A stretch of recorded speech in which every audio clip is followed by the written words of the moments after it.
Welcome to Rob and Tony's Cinematic Adventure. I'm Rob Wilson. And I am Tony DeQuano. So, Tony, let's talk about a movie that stars the actor that we have done the most episodes about his movies. Let's pull one from the 90s this time. We can do the 90s. Yeah, we've done the 90s, but have we really done any Harrison Ford movies in the 90s? I don't think so. I don't think so either. Because we've done 70s and 80s. Star Wars, 70s and 80s. 2000s. Along with Indiana Jones. We recently did, back in the spring, Cowboys and Aliens. Yeah, but that was a 2010. 2010. I don't think we've done any 90s Harrison Ford. I don't think we've done any 90s. So let's talk about a 90s Harrison Ford movie. I think it's time, and I think that movie should be The Fugitive. I think so. Let's talk about The Fugitive. I was thinking about this in terms of actors, and Tommy Lee Jones is obviously the other lead in this movie, even though he got the Oscar for supporting actor. And we can talk about that shortly. Wait, Joey Pants isn't one of the leads? No. I love Joey Pants. Joey Pants is just a supporting character in this one? Yes. Yes. Sorry. He's probably one of the most prominent supporting characters in this movie. Yes, he is. We'll talk about it in a minute. And Tommy Lee Jones' Oscar in a minute. And the rest of the cast in a minute. But this is actually, I think, our third Tommy Lee Jones movie this year. Because we did No Country for Old Men. Yes. And then we did Batman Forever. And now this. So, yeah. This is our third Tommy Lee Jones movie this year. Huh. Who knows? Are we going to do another one before the end of the year? That's a good question. And there's JFK. There's Men in Black. In the Valley of Elah. There's plenty of other options out there for Man Tommy of the Lee House. Jones movies. Yeah. There's Men in Black, which I think is more appropriate maybe for next summer's blockbuster series, because that was a summer blockbuster. So that probably won't happen this year, but maybe next summer. Maybe. But I think it's good to get to another Harrison Ford movie, because we've covered his two major roles and major series, right? And then we did something that's slightly more recent of his. But like we talked about, it's kind of an underappreciated movie, and it leans more into his old age.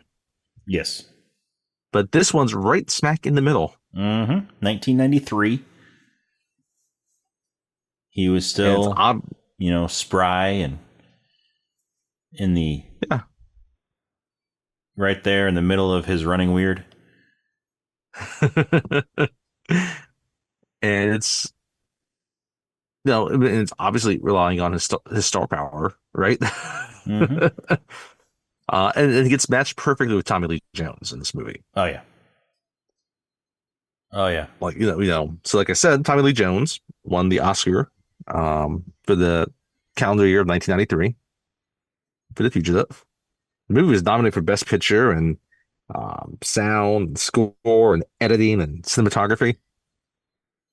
Only won one, and it was Tommy Lee Jones, his only Oscar so far.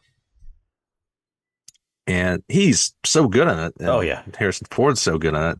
And we talk about them as they are kind of like co-leads. And they obviously, I think in terms of a starring person, right, Harrison Ford's the bigger headliner than Tommy Lee Jones. But putting Tommy Lee Jones opposite side of him is like, you look at that, it's like, oh yeah, like that's a really good mix and match. Yeah. And it's going to be one of those movies where I like it because obviously Harrison Ford's the protagonist of the movie. But there's the Tommy Lee Jones character is not a villain. No, he's not. In some ways, you could see him as a protagonist. Yes, you can. In some way, if you're looking at Harrison Ford strictly as the protagonist of the movie, then that would mean that Tommy Lee Jones would be the antagonist, but that doesn't necessarily mean he's a villain. It just means he's the foil of the protagonist. Exactly. But at the same time, there's another person who is the actual villain. Yes. So you could say that Harrison Ford and Tommy Lee Jones are co-protagonists. And right. And for, I mean, Tommy Lee Jones, if you want to look at him, his mission as for his protagonist, right? It's not so much that Harrison Ford's necessarily his antagonist, not necessarily his foil, even though he is trying to elude him. There's other things that kind of pop up that kind of, or like natural antagonists, or if you want to say maybe, yeah. But yeah, it's they work brilliantly together. Yes, they do. And I popped in the DVD of this, and it's one of the old snap cases, right?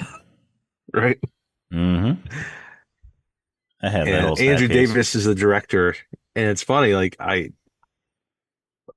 I've definitely watched the DVD multiple times, and I guess I've just skipped this before, but like it starts with an intro of him, and he's calling both Harrison Ford and Tommy Lee Jones to kind of talk about their experiences. It's like this small little like 5-minute like retrospective. Just tacked on the beginning of the movie. I remember when they used to throw those on DVDs. Yep. They still do occasionally. Sometimes it's just about it's the director introducing his alternate cut of the movie, right? No, this is just like a retrospective. Right? I'm like, oh yeah, I remember those. Back when DVDs were first out. Yep. So, but yes. But as for the rest of the cast, Joey Pants is in this movie, and yes, he is Joe Pantoliano. This podcast loves Joey Pants. Yes, Joey Pants is awesome. We have done Memento with him. Yes. We will eventually do The Matrix with him. The Matrix with him. Maybe one day we'll do Bad Boys with him. Maybe one day we'll do Daredevil. I don't know. One day we will do The Goonies with him. Yes. We've talked about Congo. Maybe we'll do that one sometime. Yeah. So bad. No, it's not good. No, it's not. It's not good. It's not a good movie at all. But there are parts of it that are just so fun to watch. Yeah, no, it does not approach that level. No, no, it's bad. It's not so bad. It's good. It's so bad, but some parts of it are actually kind of fun. Not the whole movie though. Some parts of it.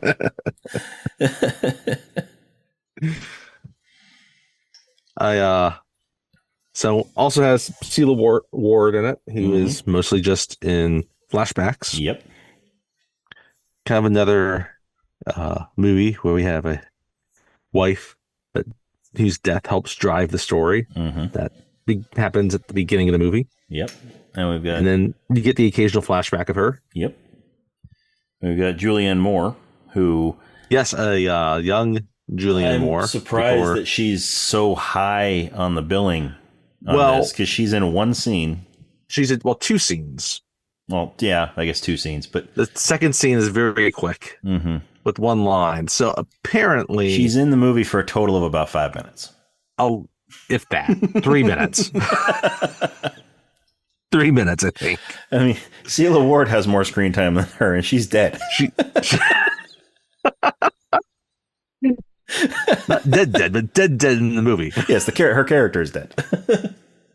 It's so apparently Julianne Moore was I guess some of her scenes got cut, so she was going to have a more pronounced role, and they cut it, which makes sense looking at this movie. I mean, the movie again, this has a nice mean it's 130 minutes, which I think is an appropriate time for this movie. This movie should be a little bit over 2 hours. Yeah. Right. Yeah, it's a good length. I could see maybe them having other scenes that had to get dropped, and apparently it was Julianne Moore, and it's kind of a different type of role for her. It's kind of earlier in her career, right? The other person early in the career that's in this is Jane Lynch. Yes. I forgot she was in this. I forgot she was in this till I saw her in there. But like, wow, that's she's Jane got a total of Lynch. like 30 seconds. And it's funny, it's like she's got maybe a minute because she's in the background of one scene. And what's funny about her is like it's easy to forget that she's in it. And like the first time I saw that she was in it, I was like, oh wow, because I probably hadn't seen it in 5 years, and by that time, Jane Lynch is more of a well-known name, right? But this is back in her Second City days, where she was just taking different acting roles to help get a job, and get pay the bills, right? Yeah. And this is filmed in Chicago, and she probably did an audition, and it's the straightest role she has. Yes. When I say that, is like I'm she's not comedic like at all. I mean, like it's not comedic at all. Yeah. She plays a completely serious role in this, and she does well. Yeah. She does well with her limited screen time in here. So then we also have L. Scott Caldwell, who we have Rose. If you're a fan of Lost, she played Rose. If you're a fan of Lost, she's not the only person in this movie. Which we are both fans of Lost. Daniel Roebuck is also in this movie. Yes, he is. He got some arts on you.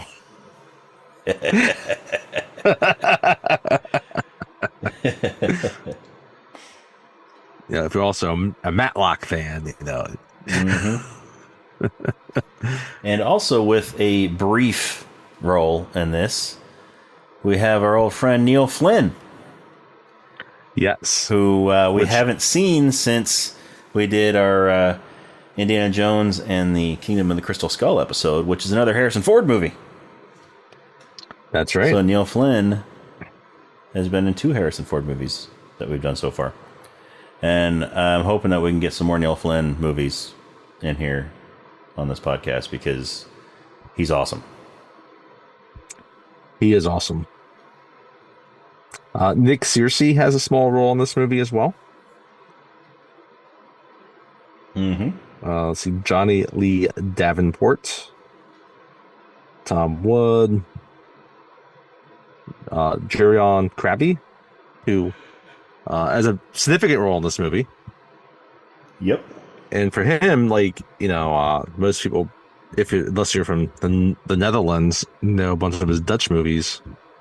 Know him well from The Living Daylights. And then the other notable role belongs to Andreas Katsoulas. Yep. Who like Katsoulas. Early 90s, mid 90s television sci-fi. Yeah. We're all familiar with him in both Babylon 5 and Next Gen. So, yeah, nice well-rounded cast. You know, it's a mix of larger names and noted character actors, and yeah, very well rounded. And I'm not sure. I mean, I didn't see anything on here, and so I've never seen. Well, I shouldn't say obviously. I never saw the original. Yeah, I never did series. Either. I never did either.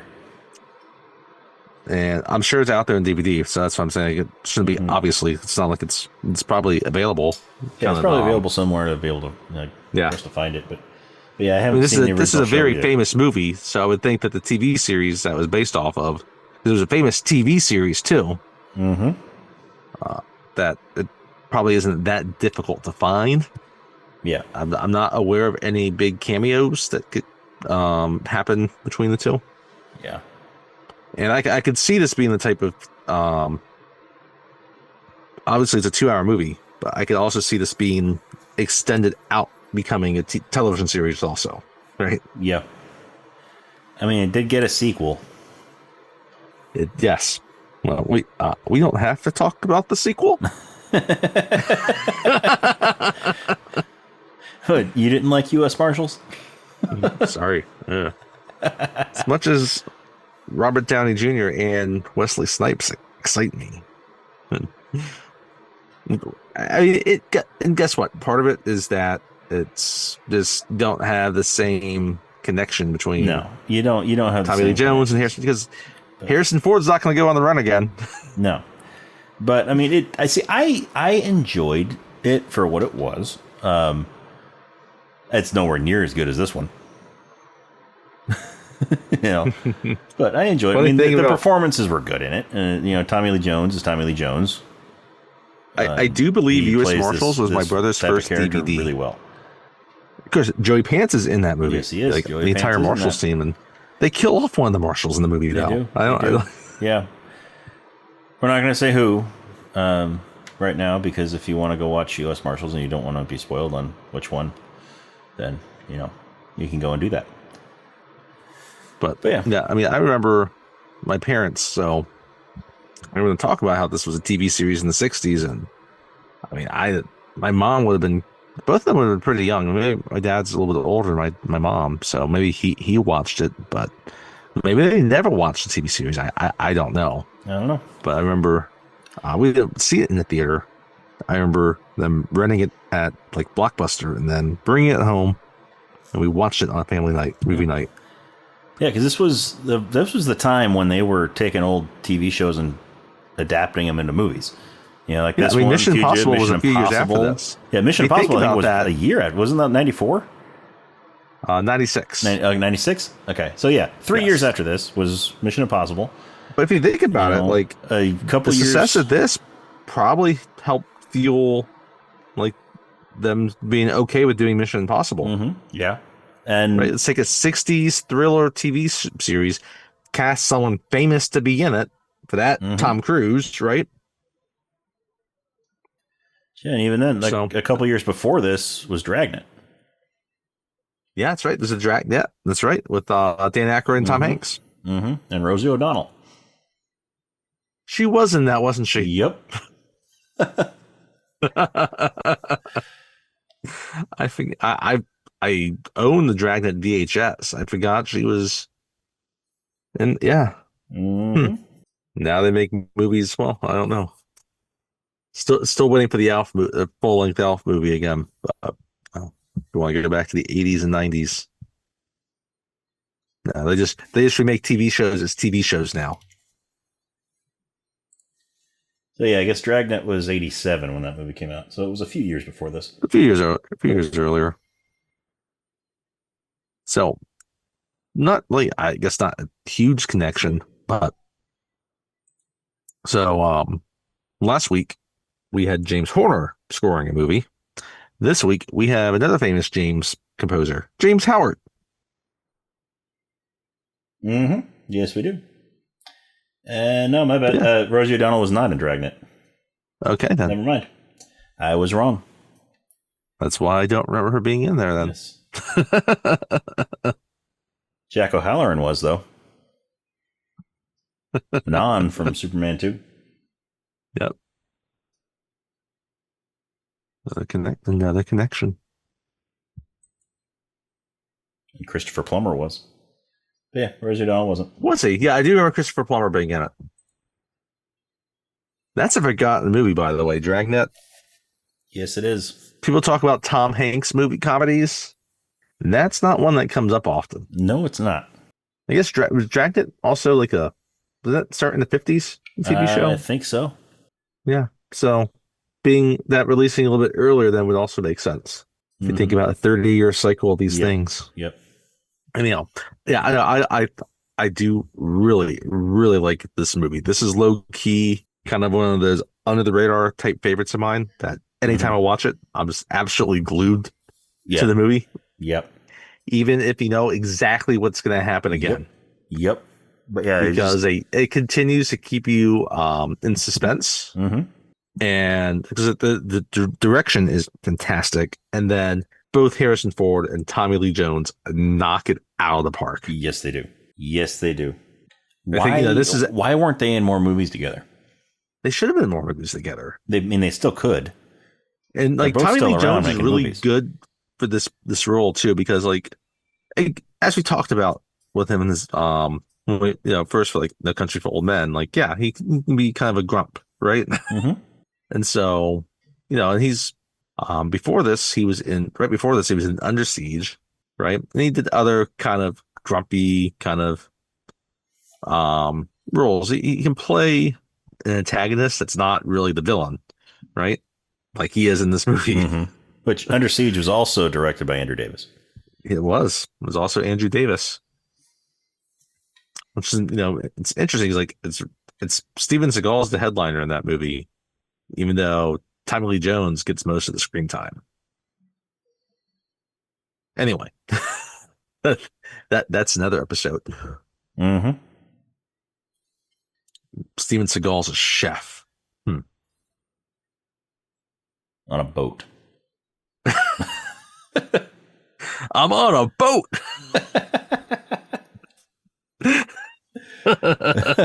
Boats and hoes.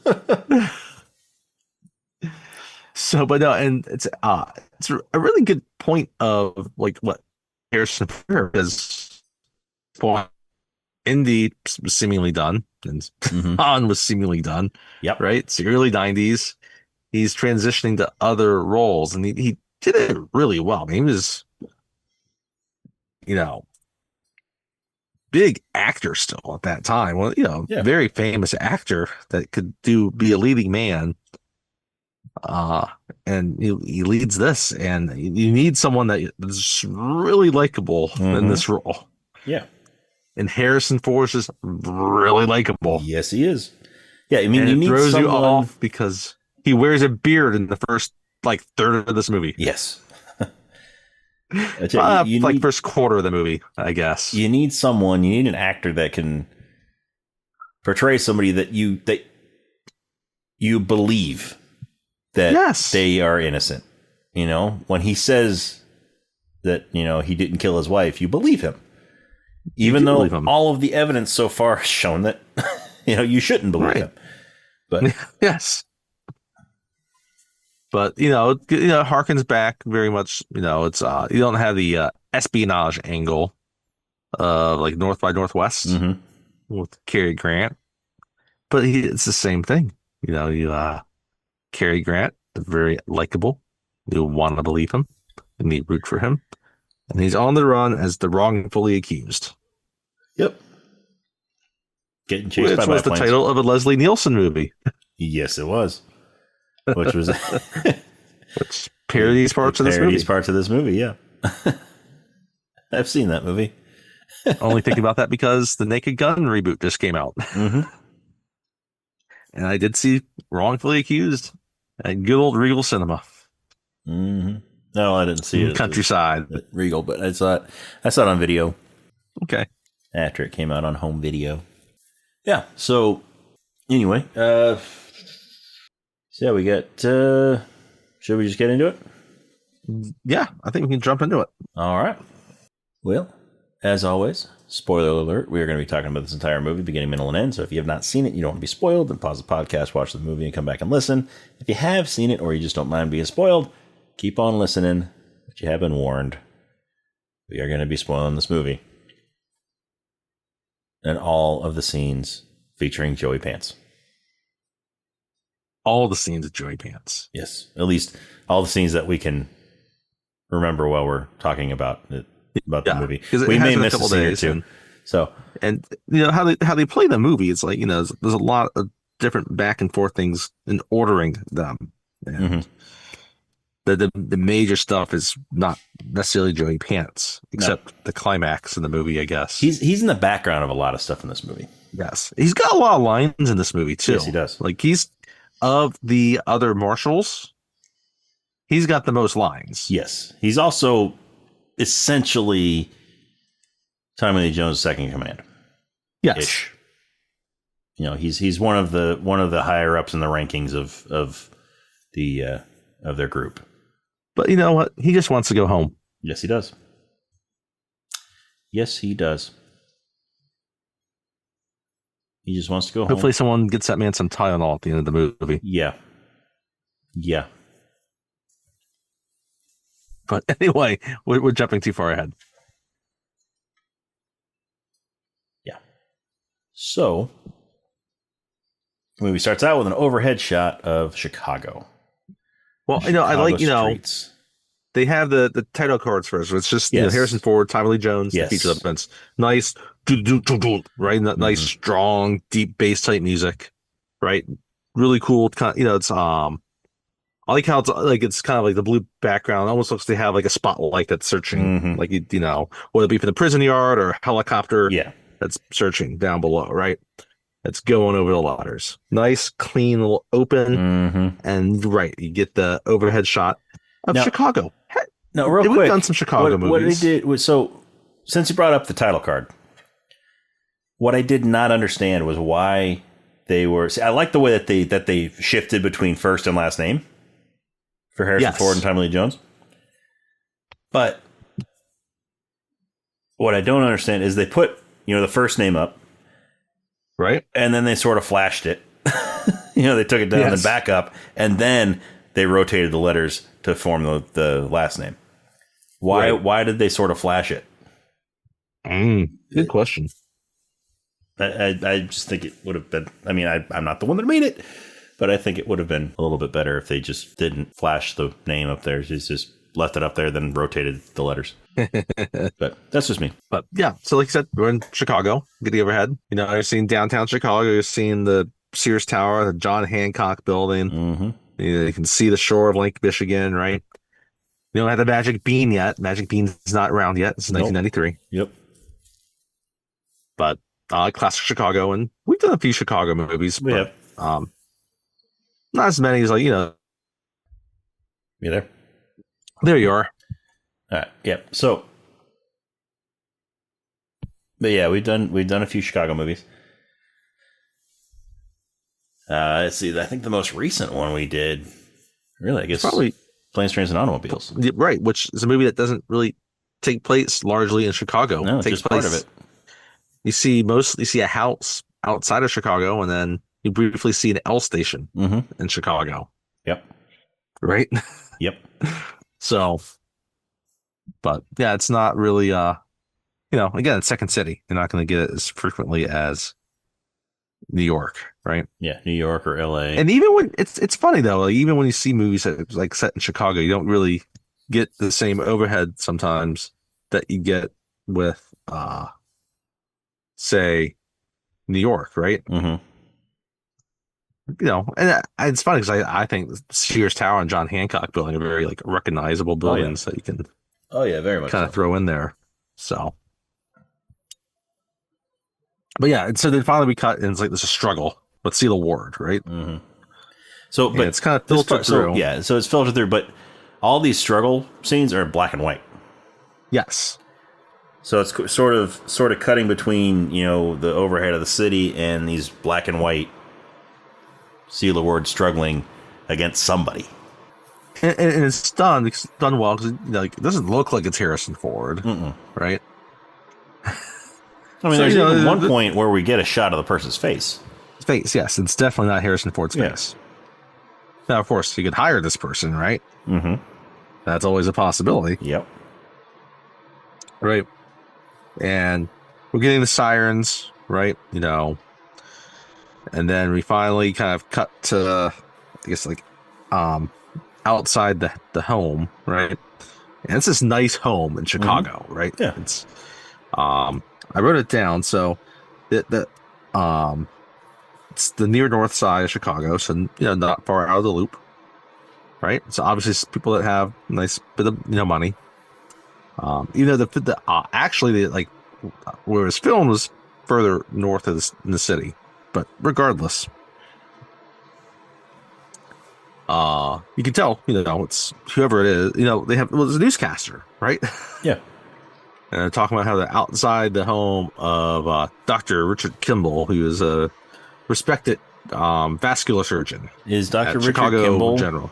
Is he related to Detective John Kimball?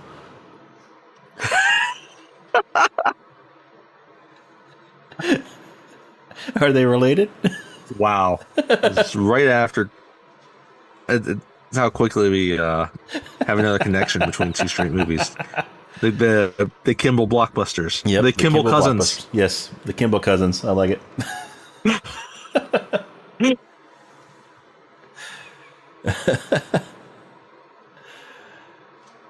Anyway, you were saying? So they have the newscast there, and we finally see a scene where like she's definitely dead, right? Yeah. Oh yeah. She's lying down. She's not mostly dead. She's dead. Yeah. No. She. Maybe that's why the Terminator has the in the tents, right? They programmed him after watching The Princess Bride. Mm-hmm. Maybe. Maybe. That is an excellent point.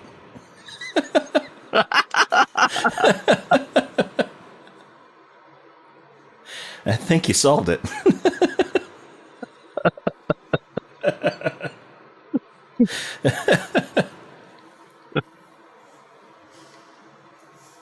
Oh God, I'm sorry.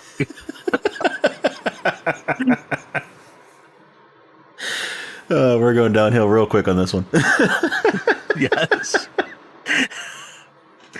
So, and he's, they're kind of taking him out of the house, right? They're saying like, they're taking the questioning, and they say, we don't know if he's a suspect or, kind of the typical news type of kind of coverage that might be on this thing, right? And like I said, like this is a nice house. Yes. This is a nice house. This is a nice, large kind of like row home, like brownstone, like multiple level, huge city home that's near downtown. The owners of this house definitely have some money. Right. And as we'll discover shortly, he's not just, he's a doctor, so obviously he has money, but her family is like rich, like old money rich. Like, so, right.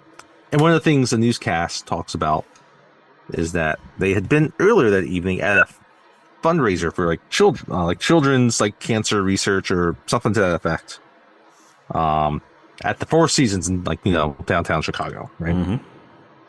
So now we're getting shots now. Cut back, it's another kind of like flashback shot, but this time in color. Right?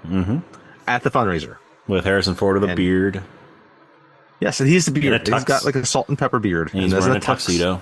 He's looking like dapper Harrison Ford that every woman at that time just was like, oh. And he's got an interesting vest on under his jacket.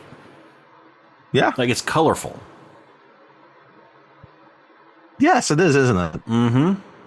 I don't think I noted that, but that's a good point. Yeah, it's like you would expect, like, because he's wearing, a black jacket, black pants, but he's wearing like a colorful vest.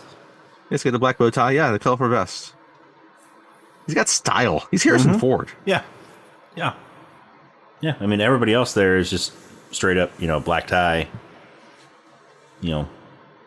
black and white, and he's got black and white and some color thrown in there. Yep. I wonder if Sheila Ward helped him dress that night. She probably did. She's probably like, hey, he was probably putting on just a black vest, and she's like, no, put this one on. It brings out your eyes. That's okay. I can believe it. So, he's making his rounds. He's talking to different people he knows, and there's other people that want time with him, right? And what I like about this is like we're gonna get other shots from this night later, from this fundraiser later, right? Later in the movie to kind of help try to piece it all together. Yes. What's happening here is very important for the overall plot of the movie. But yeah, we will revisit this fundraiser a couple of times throughout the movie. We see another doctor named Lentz. Dr. Lentz. That he talks to. Played by David Darlow. Yes. We don't see a Dr. Nichols yet. Nope. There's another buddy there, so he will show up later in the movie. But he's there. And then we kind of see the board, and they're showing kind of some of the sponsors of it. And one of them is this pharmaceutical company, Devlin McGregor, right? Yes. And there's a scene where he pulls his wife away. So Richard Kimball, what's Sheila Ward's name? Her first name, her character? Helen Kimball. Helen Kimball. The same name as John Wick's wife. Similarities again. She spends more time alive in this movie, I think. Does she? Helen Wick. Does she? Because we get quite a few flashbacks with her. Mostly in the videos that he's watching on his phone. That's true. And we see, her dying in the hospital. But anyway, she's very grateful for him to finally, he's finally been able to get over to her, right? Pull her away from these guys. Like, yeah, I was on my last joke, Yeah. right? We've had the scenes cutting back, and then what we finally have a shot of them. They're driving home, right? Mm-hmm. And They get home. this is where he's rich because this is 1993. He gets a phone call in his car. In his car. He's got a car phone. Yes. He's not one of those doctors that just answers a beeper. No, he's got a car phone. He's one of those doctors with a car phone. Except, was it? I thought he didn't get they had to call till they got home. I thought it was in the car because I thought I remember them driving, and she's maybe they kind of pulled up. Because they're them home talking back and forth. Because they're talking back and forth in the car, but then they get home and he's starting to take the tux off and he gets a call. That's what it is. Yes. Yeah. So okay. He doesn't use a car phone, but I wouldn't be surprised if he has a car phone. Right. But yeah. So they get home. He gets a phone call, and it's the hospital, and they need him. And there's emergency a doctor surgery. in the ER is like, no, there's an emergency ER OR surgery. He's not just a doctor; he's a surgeon. He's a surgeon, and he's a vascular surgeon. He's a vascular surgeon. Yes. When you need to cut through all the bloody mess, he's your guy, and repair all that. Yeah, he's your guy.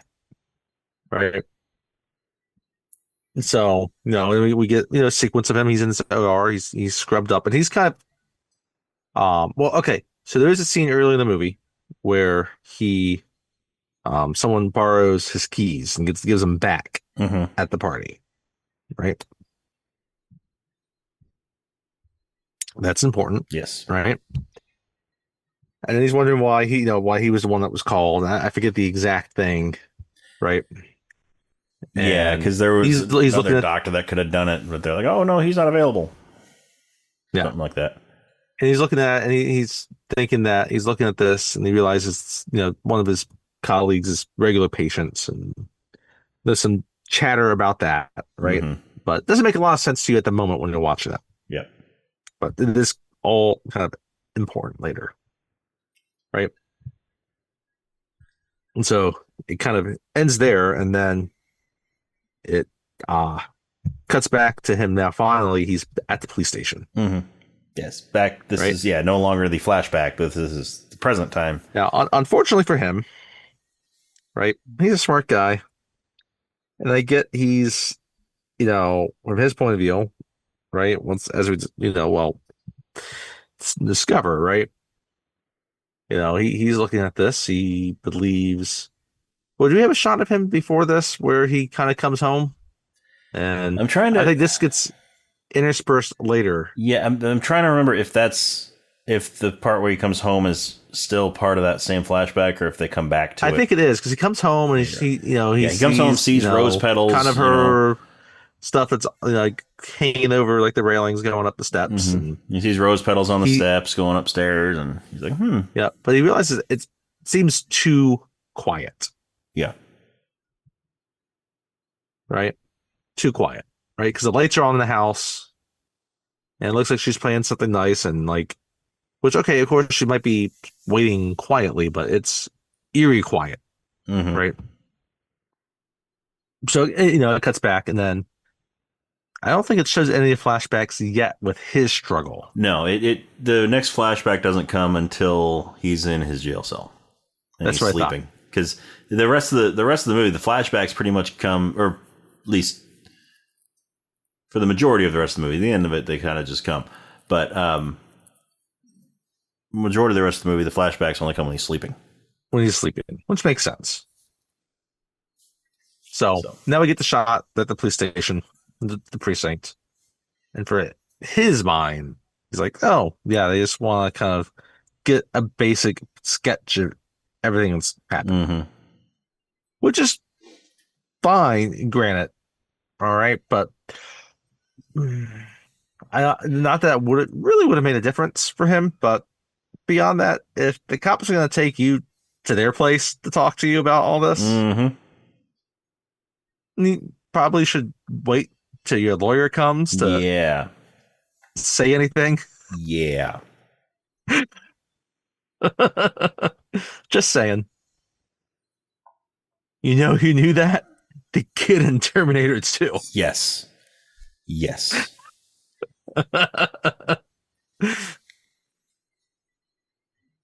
And at first it does seem, they kind of present it as kind of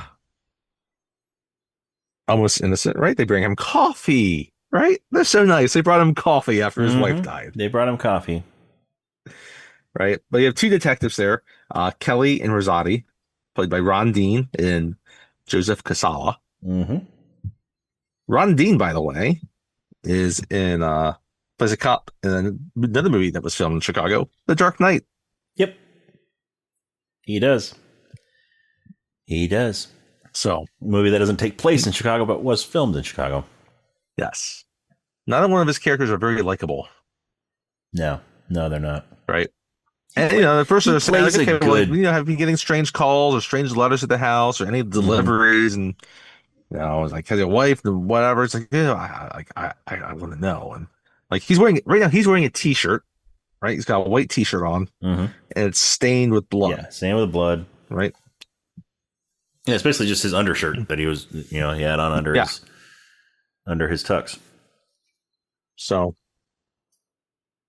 And then finally, the questioning starts getting a little bit more accusatory, right? And it cuts to, like, you see that he's, actually he's in an interrogation room because on the other side of the mirror is a bunch of people staring, right? Yep. And his blood's, someone comes in, it's like his blood and fingerprints are all over it. There's no one else's but him and his wife's, right? It's like, your wife comes from a really wealthy family, doesn't she? It's like, he's like, yeah. It's like, is she insured? Yeah. Yeah. It must be insured for a lot of money. Who's the beneficiary?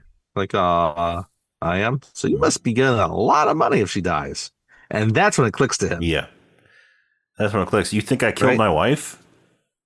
He's like, I came home and this guy with one arm was attacking my wife. Right? I guess they kind of asked questions about him earlier, but it's funny. Like, when they're asking is like, she's like, so, what type of arm? Like, it's not very probing questions about it, to be honest. Like, if you listen to it, they're not probing much into this they're story. Not. He brings up the fact that the guy had one arm. And they're like, okay, well, what arm was it? Right or left? What color were his eyes? What color? Like, all these details that he was struggling with the guy. That he's not going to know. He's not going to know because they're these fine details. That, he's got so much going on in his mind right now. He's trying to get to his wife. He's trying to fight this guy off. He's not going to notice those little fine details about the guy. And I get they're making him think that, the setup is just making him think, oh, we do care about your story by asking some of these details. But if you but he's like, no, it's not. They're not probing into the guy and probing into the story. I mean, they're rapid fire questions too. Yes. And finally, he starts breaking down about all this, right? And it's like, as he gets back, it's like, you find this man, right? It's like, oh, well, and if I say, oh, well, what type of prosthetic arm was it? Like, was it? Did it have a hook? And all these other things, it's like, we can't help. He's like, he can't help you if he can't help us. But like, he's giving them everything. He was able to tell him because he asked, what kind of prosthetic arm was it? Did it have a hook? He said it didn't have a hook. Right. And he says, I think, he specifies, like, it's not like the entire arm. It's the forearm up, like, up to just past the elbow, right? So, like, it's got the joint, the fake joint. The guy's got a stump. Right. So, right. And so finally, we get back, you cut back behind there and you have the DA there that says, book him. Right. And honestly, we get this, in the courtroom, we get all these questioning, right? And let's see here. His attorney, Walter Guthrie or Richard John Cusack, didn't really seem to be that great of an attorney either, to be honest. No. Anyway, so, but the big kicker, the clincher that kind of seals his kind of fate, so to speak, is the 911 call. Yes, the 911 call from his wife as she's dying. First she's saying, it's like, oh, it's like, he's here, he's trying to kill me. It's very labored, Mm-hmm. right? It's just, and then finally, the dispatcher realizes what's happening, right? Mm-hmm. Again, it's like, oh, he's trying to kill me, right? And then she And then starts says like calling for Richard. Richard. She starts calling for Richard and then says he's trying to kill me. But the way that it comes out is it sounds like she's saying Richard is trying to kill me. Yes. Right. And then this is kind of done. This is, again, it's a flashback, and this is really done more like in a blue tone, right? Mm-hmm. And finally get someone, he's got a rubber glove on, right? And he presses, hangs up on the phone, right? And you get the whole clicking off of the phone, and that's it, right? Mm-hmm. And obviously that's the clincher for the jury to convict him. Yep. So the judge then says that he, in light of the brutality of this crime and such and such and such, sentence you to death by lethal injection. Be carried forth at a date decided by the Attorney General of this state. May God have mercy on your soul. Mm-hmm. And then, you kind of get the shot of Harrison Ford. He's like, or Kimball. He's like, ah, shit. Mm-hmm.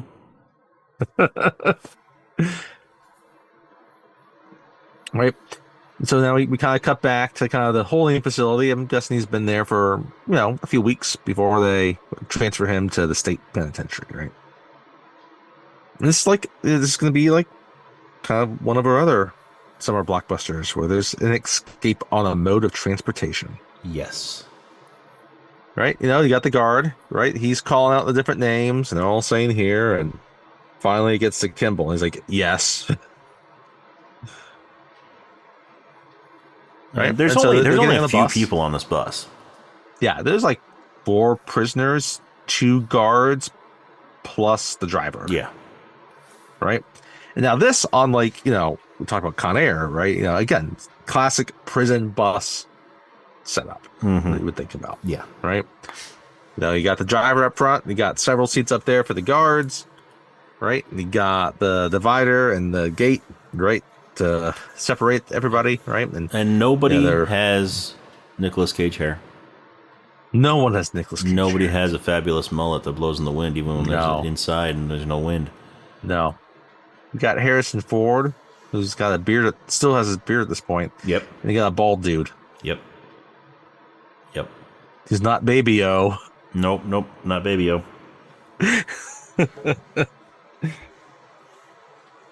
Right? And so, they're going to take the, wherever the state prison's supposed to be, right? And so you're seeing it, drive through the country. The guard, by the way, is Richard Reel,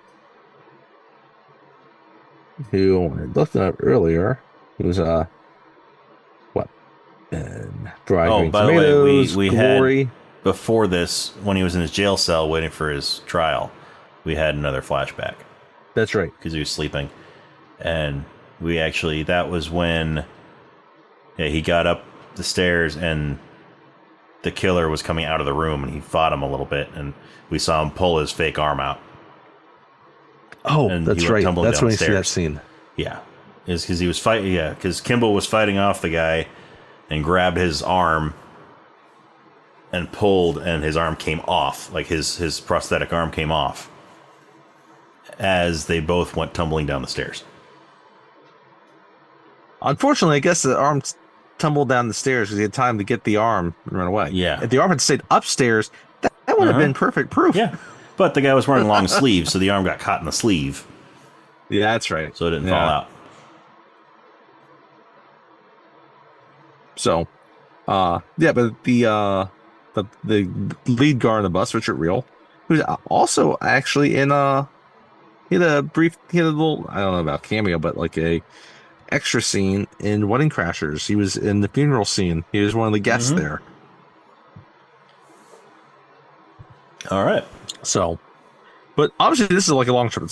Trip starts during the day, and now it's nighttime, right? And they're not going on the interstate, right? They're going through the back roads to get to this yes, they are. Penitentiary, this prison, right? And then now again, this is kind of similar to Con Air. Most of them start looking around at each other, and Kimball sees this, Mm-hmm. It's like, what's going on? And then one of them starts gagging, right? Yep. Starts gagging, starts foaming at the mouth, looking like he's having a seizure. And so the guards are like, help him. Yep. He's foaming at the mouth, help him. And the guy that is pretending to have a seizure has sharpened a toothbrush, sharpened the end of it to make into a shiv. A little shiv. Yep. And so when the guard comes over to help him, he stabs the guard in the stomach. And so when that happens, the other guard grabs a shotgun. And he shoots that guy in the chest. He shoots that guy in the chest. And then there's one of the other prisoners comes up from toward the back of the bus. And at this point, the driver is kind of... He's kind of surprised. He's struggling. They're hitting into the bus, and so it's swerving the bus. Yeah. Plus, a gunshot went off, right? So, yeah. I mean, so the bus is kind of swerving. Kimball's just trying to stay out of the crossfire. Yes. He's like, I have nothing to do with this. And so the other two prisoners are trying to take out the remaining guard. Right. So, but then one of them gets shot. Like they end up shooting the driver. Well, one of the other passengers get shot too, or is it just for the other the other prisoner gets shot first. Yeah. Right. So then after that is when the driver gets shot and he gets killed. Right. He gets shot. He gets shot in the back with the shotgun. Right. Mm-hmm. He's done. So now the bus is going off the road. Yeah. Right. And it tumbles down a hill. It tumbles down the side. Like this, again, this is the woods. Yeah. It's tumbling this down. It's a pretty steep embankment off the side of the road here, right? And they're just all trying to hang on. So at this point, you have the guard that's been stabbed, right? And he's pretty much incapacitated. Yeah. He's still alive, but he's incapacitated. You have the other guard. You have Kimball, and the other prisoner whose last name is Copeland. Mm-hmm. Right? And then so they roll all the way down, and they roll onto some train tracks. Well, we don't know they're on train tracks yet. Well, they roll down the hill, and once it settles, then the other guard, the remaining guard, who just had the shotgun. Well, nobody has a shotgun now because it kind of got tossed around when the bus was rolling. And so he sees that Kimball. The he's other like, Kimball guard is still alive. Yeah. He's like, Kimball, you're a doctor. Help him. It's like, well, you gotta unchain me and unlock me, right? Because he's, they're both both chained at the wrist, and they have ankle, chains, right? And so the guard thinks about it and is like, he's right. He undoes his handcuffs. He keeps the leg irons on, but he undoes the handcuffs. Yeah, that's right. The leg irons stay on. Thank you. And so, right. And now Kimball doesn't throw them back. He just drops them on the floor, right? Because when it comes to again, it tumbles all the way down, but it lands upwards, right? It's right side up, right? And kind of facing, technically you want to think about how a car might normally be 12 to 6. It's really like 3 to 9, right? Mm-hmm. Then they hear a so as Kimball's coming up to help the guard, then they hear a train whistle. And they realize they are sitting across train tracks. Yeah, and there's they look train out coming. They look out the side of the window, right? Of the passenger windows, and they see the train lights coming. So the guard, the guard's like, "Oh, screw this!" And he's like, "Screw this! The first to leave. I'm going to leave my buddy here. I'm just going to go." So Copeland at this time he climbs out the window. The keys that Kimball dropped. Yeah, Copeland's got the keys that Kimball dropped. He's taking his cuffs off. And his cuffs off, and he's leaving. And Kimball's like, "Help me get him out." Yeah, right? But he won't. And Copeland's not having any. So Kimball, he's stuck. He doesn't want to leave this guy. So, he, as the train's coming, he tries to pick him up as best he can, sticks him out the window, and then he jumps out the window. And then he's standing at the edge of the window, right? And he hears the whistle. He jumps just at the last second before barrels through, right? And you can see the conductor of this train. He's trying to brake. You see the sparks flying off from the iron of the wheels and tracks, right? But obviously, it's not enough time. And so we get one of those cool shots of Harrison Ford jumping out of the bus as soon as right as it explodes behind him because he's getting hit by a train. And then obviously the train starts to derail, right? Mm-hmm. And so then one of the back engines then decouples from the front of the train and it falls down. And obviously it still has momentum. It keeps going. Yeah. I love this. It's like this really cool nod to Raiders. Yes. Yes. He's running. He's trying to outrun this train instead of a boulder. doing his Harrison Ford run. I'm sorry, but Harrison Ford runs really weird. I love the guy, but he runs weird. But he's able to kind of dive out of the way, and it finally it's able to hit somewhere where it slows down and it stops. Right? It's mass destruction on this thing, right? And so he's able to finally, he starts, to try to get away, but he comes across like Copeland. Yeah, and this whole time he's trying to run with leg irons on. Still. Yes. So yeah, he gets away from the crash, and he meets up with Copeland, who still has the key, the handcuff key. So Copeland helps him get out of the leg irons and all that, and then Copeland starts to run off. He's like, I don't care which direction you go, just don't follow me. Right. And you look at, Harrison Ford, right? And he looks kind of under his little jacket and he sees that he has, he's been wounded, right? In the, his kind of the side of his stomach. Like, it's not super deep, but it's there. It's a good wound. Yeah. Right. It's one he's going to have to get addressed. Right. Thankfully, he's a doctor. Yeah. He doesn't have the Continental. No, he doesn't. But he does have his own doctor skills. He can't just chill there for the rest of his life. No. So, but he is Indiana Jones. Try to find the real killer anyway, and Deckard, so he can fix himself up. So, yeah. So now, after they both run off, right? We get a scene now. It's kind of an overhead of this train derailment, right? Yeah, of the destruction. And there's cops and rescue vehicles all over the place. Mm-hmm. And then we get, we cut to a car, and out of the car comes Tommy Lee Jones, and right behind him comes Joey Pants. Tommy Lee Jones plays Deputy U.S. Marshal Sam Gerard, and Joey Pants is Deputy U.S. Marshal Cosmo Renfro. Cosmo Renfro. There's a name. There is a name. Then we also have Poole, Danny Robeck as Scott Caldwell, U.S. Marshal Bobby Biggs, and we see Tom Marshal Wood as Newman. That's Newman, and we see L. Scott Caldwell as Marshal Aaron Poole. Right, and they're all talking. And Newman is the new guy.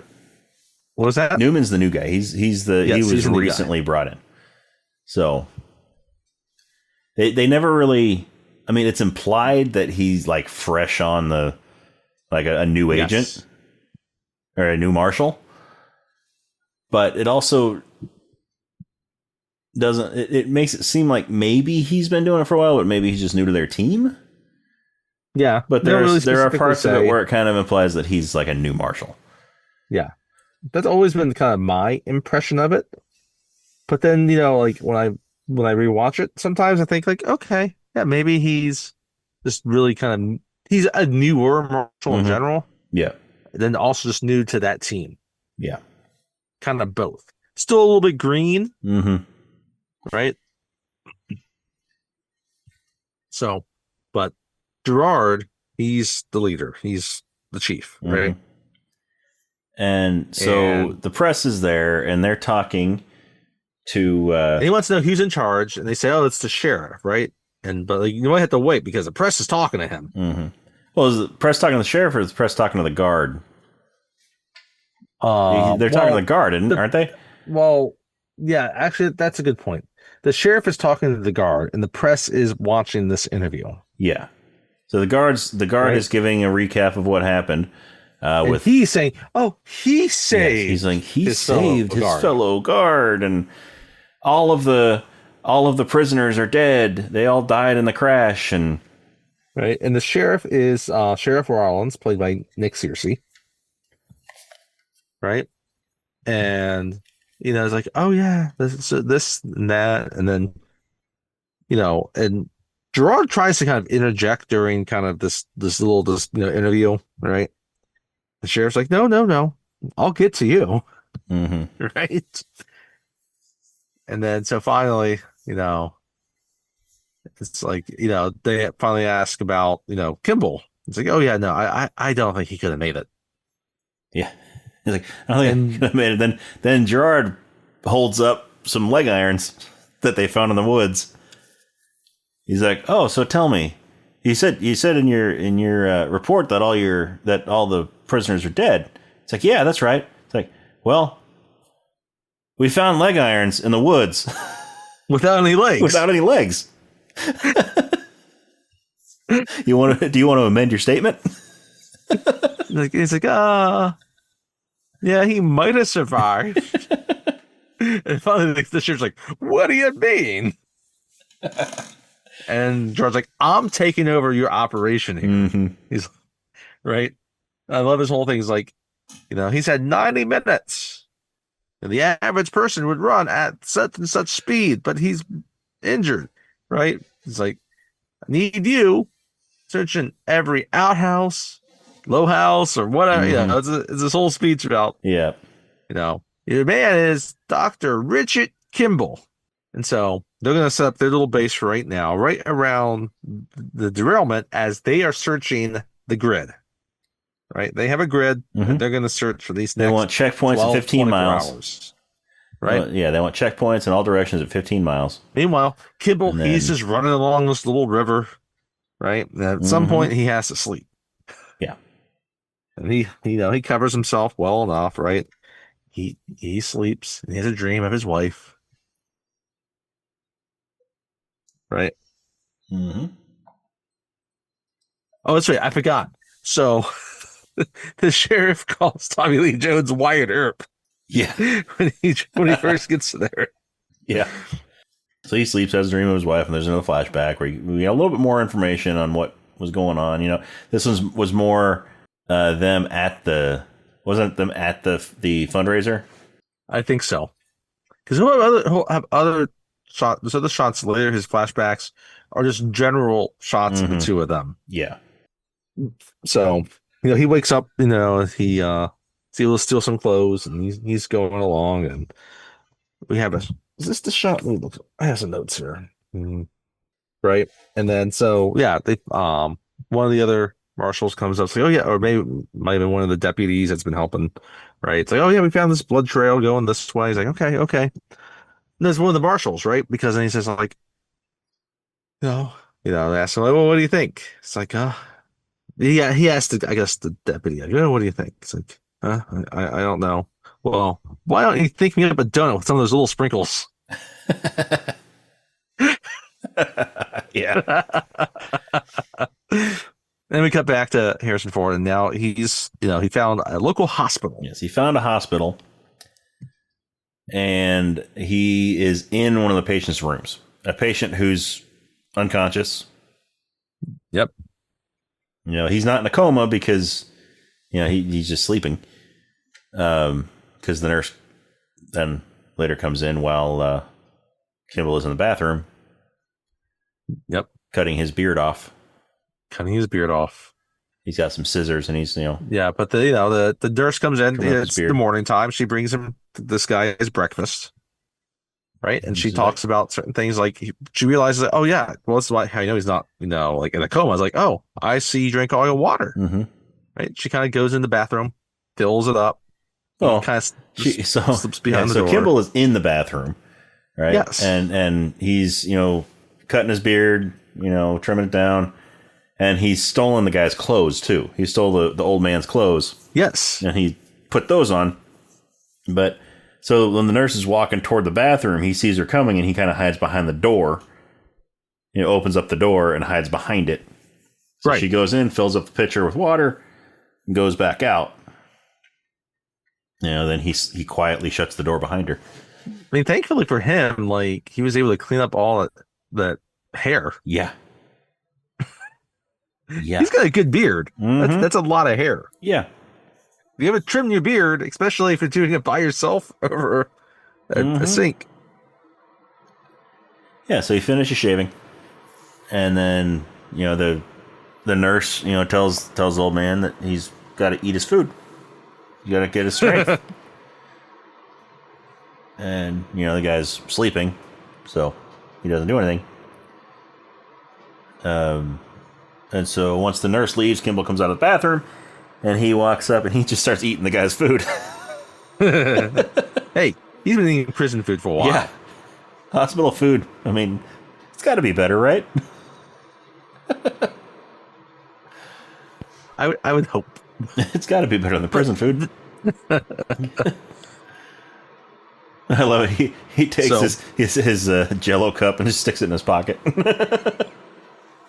Yep. Hey, he's going to need it later. Yep. He's going to get his protein now. Mm-hmm. Right? The guy's got scrambled eggs. Yeah. And I love it. So he's got scrambled eggs, and he's got some bread also. Some bread on the side. So Kimball takes the eggs and he puts them on the bread and makes himself a sandwich. Yes. He's a smart dude. Mm-hmm. So while this has happened, they part of their whole grid and search was, Oh, but also when he was shaving, he wasn't just shaving in the bathroom. He was also stitching up his side. Yes, well, that's actually the first thing he does. Mm-hmm. Is like he finds the proper, suture kit and everything, and suture kit, yeah, and then also, some alcohol, whatever, right, to sterilize the best that he can. Yeah, and stitched up his side, and then he shaved. Then he shaved. So, but they've also, at this point, the marshals have instructed all, to pass out wanted signs to all the local hospitals. Yes, and he's also, as he leaves the room, he also puts on a doctor's coat. Yes. So he's walking down the hall. And this deputy comes up, this county deputy comes up, and he's like, "Hey, Doc. Have you seen this guy here? Guy that's like 6'2", 6'2", brown hair, right? Beard." Every time I look in the mirror, he's like, "Have you seen this guy?" He's like, "Every time I look in the mirror, except for the beard." And they kind of just laugh it off, and Kimball walks away. Hey, Doc. And he's like, he kind of gestures. He looks down, and his flies down. Yeah, that's right. It's flies down. He's like, "Oh, okay." Like, thank you. He goes, "Okay, all right." And he goes about his business, right? Then Kimball gets outside, and ambulance is pulled up, right? Ambulance is pulled up, and he's walking behind the ambulance as they open the doors, and the patient that's in there is the guard, the guard that was stabbed. And he recognizes Kimball, but he's got an oxygen mask on, so he can't, if he's trying to say it, then they can't understand him. All right. And so, of course, and he tells the EMTs there, it's like, "Oh yeah, like when you get in there, tell the doctor that he's got a puncture wound. Tell him about look at this gastric area, his upper gastric area." The EMT's like, "How the hell did you know that just by looking at him, glancing at him, just looking at his face, right?" What I want to know about this though is, this looks like it's 8:00 in the morning. Mm-hmm. And he's had time. I mean, he's had to run from the crash site, which, granted, he had a 90-minute head start. I get that. Right. It seems like this guard should have gotten to the hospital prior. Yeah, he should have gotten there earlier. There. I mean, maybe it's a little bit earlier than 8. I mean, maybe the train crashed just before sunrise. Right. It's possible. And maybe he only slept for about 30. He had like a 30-minute power nap, maybe. Yeah. And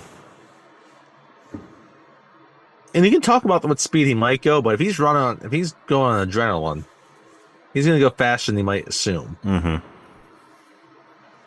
Yeah. But anyway, so as the EMTs are taking the guard into the hospital, he steals their ambulance. Which is some train tracks. The gates just went down, so he turns on the sirens and he weaves through the gates. And that's when we cut back to base camp there, and they tell Gerard that, guard just saw, Kimball at this hospital, right? And then someone's like, just got a call about a stolen ambulance. So he's driving off, and they get in a helicopter to chase him in the helicopter. Mm-hmm. Right? And then he's able to escape into a tunnel. Right? Yes. Escapes into a tunnel, and so they follow him in there in their cars, but he's nowhere to be found. Like, they find the ambulance, but he's not in it. Yep, he gets out. He got out. We don't see him really get out. We see him stop. And so they're running down the tunnel, and they don't see him farther down where they should see him. And so they're like, he disappeared. And then Gerard notices that there's a sewer drain. Yep, he hears some water going down, right? And he sees the drain. And he's like, the drain, and we have ourselves a gopher. Yep, we have ourselves a gopher. So he and Joey Pants and Arnst, yes. He and Joey Pants and Biggs go down into the drain. So they're running through the pipes and everything. Joey Pants is kind of upset because he just bought these new shoes. Just bought these shoes today. Like he just bought them like yesterday or something. He's wearing them for the first time today. Yes. He should have thought about that. It's like you're in the middle of Illinois, running through woods. Like you should have brought like some backup pair of shoes. Well, I mean, in his defense, he probably didn't know that call was going to happen that day. That's true. So he might have hoped that he was just going to be in the office writing reports or something like that, where he could show off his new shoes. But anyway, so they go down and they're walking around the drainage tunnels. Right. And, we're coming back between the three of them and then also Kimball. Who's ahead of them just a little ways. And Kimball comes up to a little fork. First off, he comes up to a fork. And so he starts going one way and takes his sweater off. Yep. Or no, takes the jacket off that he was wearing over the sweater. Yep, and he just drops it. But then he goes back. He drops it, then goes back and goes the other way. He went left, but then he goes to the right. Yeah. And so then when Gerard, Biggs, and Cosmo show up at the fork, then Gerard sends Cosmo and Biggs to the left. And he goes to the right. He goes to the right. And then Kimball comes up to a little... It's almost to the end. There's a little, kind of descends down the last. There's a little ramp going 10, down. 15 feet ramp. But I mean, there's running water through it. There's running water flowing across. They're like shin deep in water. Yeah. And so there's a bunch of, cables and everything going across so he tries the top. So he kind of hangs on the cables and makes his way down this little ramp. And then he keeps going down the tunnel. Right, because when he gets to that, then he can go left or go right, and he ends up going left. Mm-hmm. And then Gerard is right behind him. He doesn't see which way he went, but he gets to that little ramp, and he starts trying to go down it, but he slips. He slips. And he falls. and his gun falls out of his hand. piece. And so he's sitting there, like sitting in the water at the bottom of this little ramp. And he looks up, and his gun has gone over to Kimball. And Kimball picks it up. And he's pointing it at him. Right. And he just puts his hands up like a little surrender sign. Right. And Kimball's like, I didn't kill my wife. And Gerard just looks at him. I love this. He just looks at him. He's like, I don't care. Because, I mean, he does. Because that's the thing. He's not there to determine whether or not he killed his wife. He's there. He's supposed to help capture He has fugitives. a job. Right now, Kimball is a fugitive. Gerard is supposed to bring him in. So that's what he's there for. He doesn't care if he killed his wife or not. I mean, all he cares about is getting this fugitive back into custody.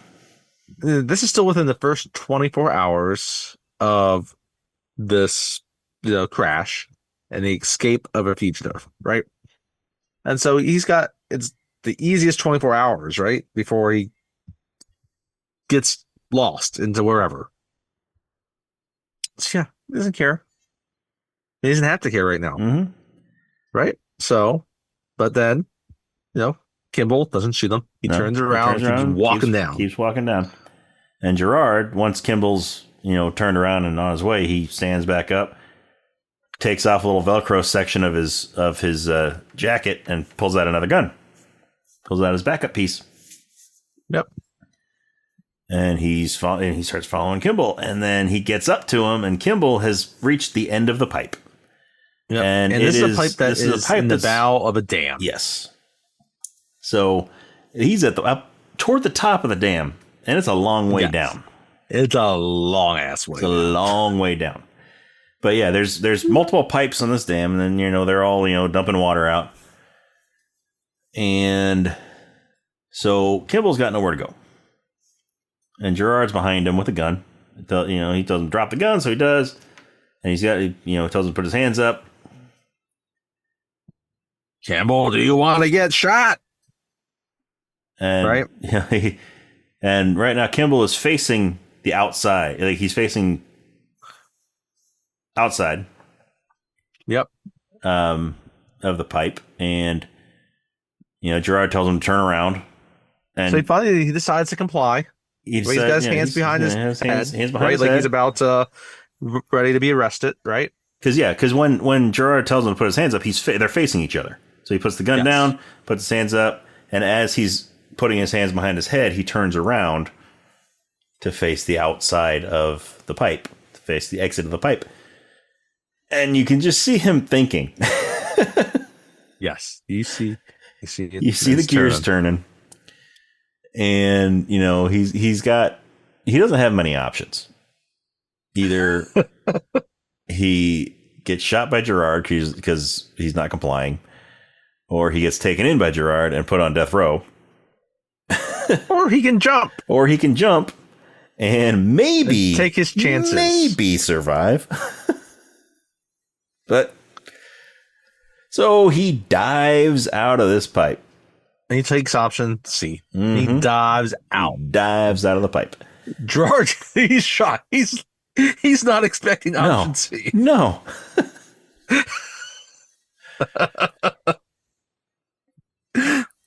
So yeah. But I love it because he dives head first, and then it shows, an exterior shot of the dam, and he's right side up now. So it's like he did a flip.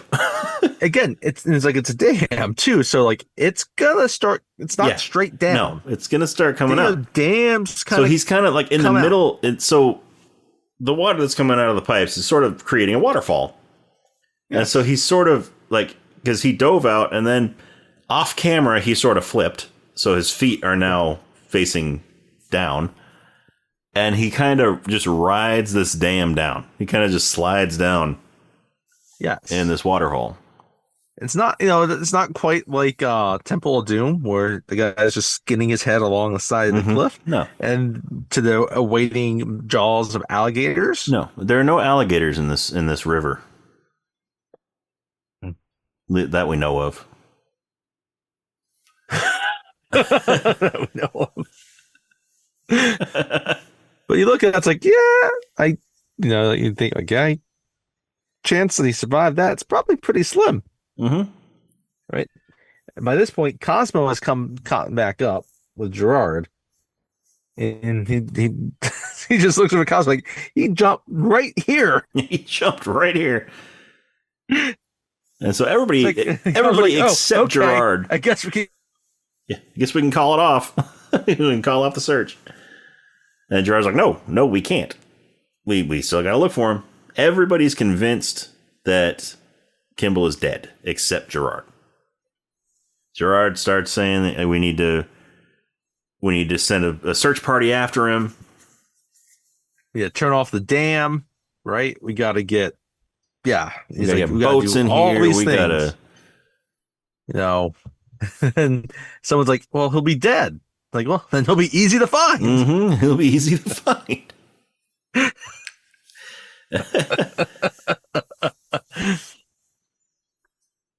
But then, we get a scene where he's just kind of riding down the water along the shore, kind of like a beaver. Yep. Then he gets out of the water and he's running through the woods.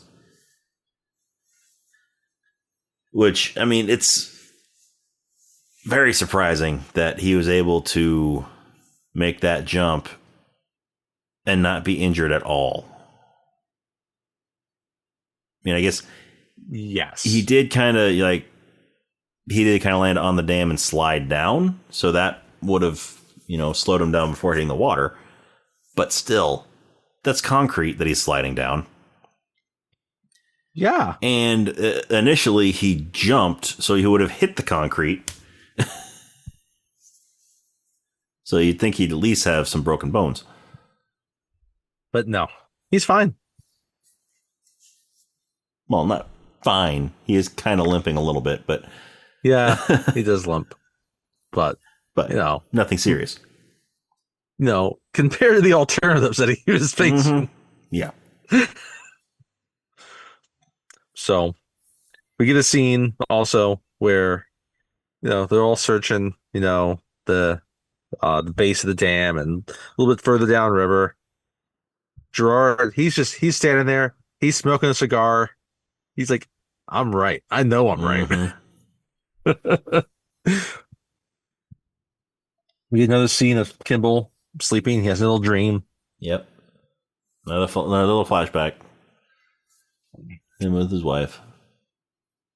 Right. And he wakes up and he decides he's going to have to solve this himself. Mm-hmm. The only way he can get out of this is finding the real killer. And when he's looking for the real killer, this is not like OJ. No. He's going to actually find the real killer. He's going to find the real killer, because he's not the killer. He's not going to then go on, years later and write a book about if I did it. I like how he just completely leaned into every Saturday Night Live and late night show joke with that. Yeah. Yeah. Anyway, so he decides, you know what? I got to get rid of this kind of salt and pepper hair. I'm going to dye my hair jet black. Well, he does it brown. It's not jet black. It's just a darker brown. So, yeah, true. But it's more like younger Harrison Ford before he got the gray. Yeah. That's maybe a little bit darker than that, but I have this note on here and I don't know what it actually means. It says, don't do this at home. That's not jumping off a dam. This is after the dam jumping. Anywho, I don't know. Trying to think of what that would be. Anyway. So, but now we get a shot, another overhead shot of Chicago. It's daytime, right? Mm-hmm. We're back in Chicago. But we get another scene, though, before we kind of, get back to Kimball, right? We're back with the marshals. They're at their Chicago office now, right? Yeah. They're back home at their office. And they're sitting around a table and they're talking. and they're talking about finding, oh, you know what it is? I know what it is now. I just remember what it is. So he's dyed his hair. He's walking along the side of the road. It's nighttime, and a car drives up, and it's a woman. It's like, "Do you need a ride?" Yes, that's right. Yeah. So he gets in, right? All right. So, don't try that at home. Yeah. Don't pick up random people. No, don't get into random walking cars on the side of the road. Or if you're walking on the side of the road, don't get into the car of someone that stops you and asks if you want to get in. No. No. Both are bad ideas. Thankfully here, it works out for both of them. But yeah, so anyway, so Gerard and his people are sitting around a table and they're talking about, this escapee, got a ride home with a woman, shacked up with her, and then they're at this address. He's staying with her. Right. And it sounds very much like what we just witnessed with with Kimball. Yeah. Right. So they go to that house and it's kind of out in the middle. It's not the city here. You can tell this is kind of out still in the projects, kind of country, kind of outskirts of the city. Right. It's not a densely populated area. No. So they're disguised. So Gerard is going to take Newman with him, sort of, show him the ropes a little bit. And so the two of them are dressed like homeless people. And they kind of sneak up on the house. And Gerard tells Newman, stay with me. Don't get too far from me. I got your back. And so then the camera cuts to inside the house, and it's not Kimball. It's Caldwell. Yep. Because they know that then the rest of the marshals, they go in, right? And they get into the bedroom where the lady is, a different woman. And she's Copeland, screaming. Not Caldwell. Copeland. Copeland, yes, Copeland. Yeah. They're asking her to shut up, right? She's just sitting in that bed, and he runs off to the next room. Mm-hmm. Right? And he's able to capture Newman. Yeah, right? So he's got Newman at gunpoint. So now he's going to use Newman as kind of his hostage to get out of this. He's right? kind of in like a closet hallway kind of thing. It's kind of hard to, this is kind of a weird, it's probably an old like farmhouse where it's not your kind of typical floor plan that a lot of people. So there's two doors in this little like it's like kind of like a little storage area kind of thing. There's two doors. Yeah, one that goes out into the hallway and one goes to the bedroom.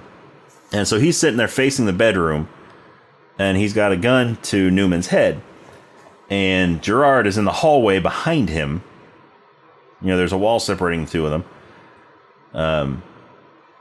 And they're yelling there, telling him to drop the gun and all this. And again, it's a small little area. It's not large. No. And, the woman is freaking out. She's screaming, and Copeland is, he's not going back. Nope. And so Gerard sees that other door. That would be to Copeland and Newman's right. Yes. And, he knows that they're in there, so he just pops his head in the door real quick, puts his gun in there, pulls the trigger, and shoots Copeland in the head. Dead. Yep. And that's that. No more Copeland. Mm-hmm. No more Copeland.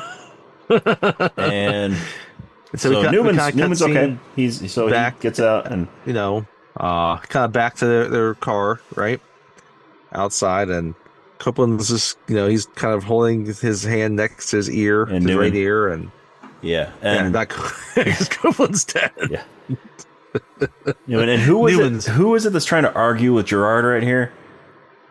He's like, he was gonna surrender. Why didn't you do it? Why didn't you? That's right. Someone's trying to argue with him. Yeah, someone's trying to argue. He's like, why did you shoot him? Why didn't you? Why didn't you try to negotiate with him to get Newman out? And Gerard's answer to that is like, I don't negotiate. Well, no, he says something to that and then negotiates right after that. It's like, well, then I forget what it was. He has a funny little one-liner. And then, though, that's when he goes to Newman, and Newman's like, I can't hear. I might be deaf, and all this, right? Yeah. It's like it's like you didn't even, like you're risking my life. You could have, tried to negotiate with him. And then that's when he's like, "Oh, I don't." So then he gets down. It's like, "Oh, okay. Well, I'm gonna speak softly in your right ear. So I'm gonna speak softly in your right ear. I don't. Can you hear me right now? Negotiate.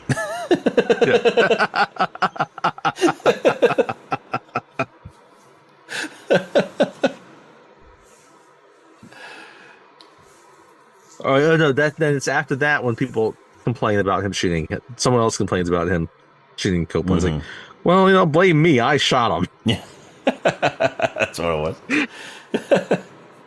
Don't argue with the big dog, right? Yeah. Someone's like, oh yeah, they want to know about why he was dead. It's like, well, blame me. I shot him. So now we cut back to Chicago again. Now we have Kimball again, and he's on a payphone. Mm-hmm. Right? And he calls his lawyer. Now, one of the things we didn't mention earlier is that at the beginning of this,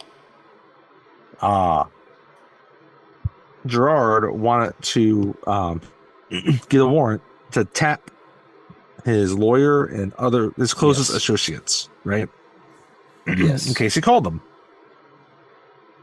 Obviously, Kimball doesn't know this, so he calls his lawyer, and the lawyer's like, the best thing you can do is turn yourself in, right?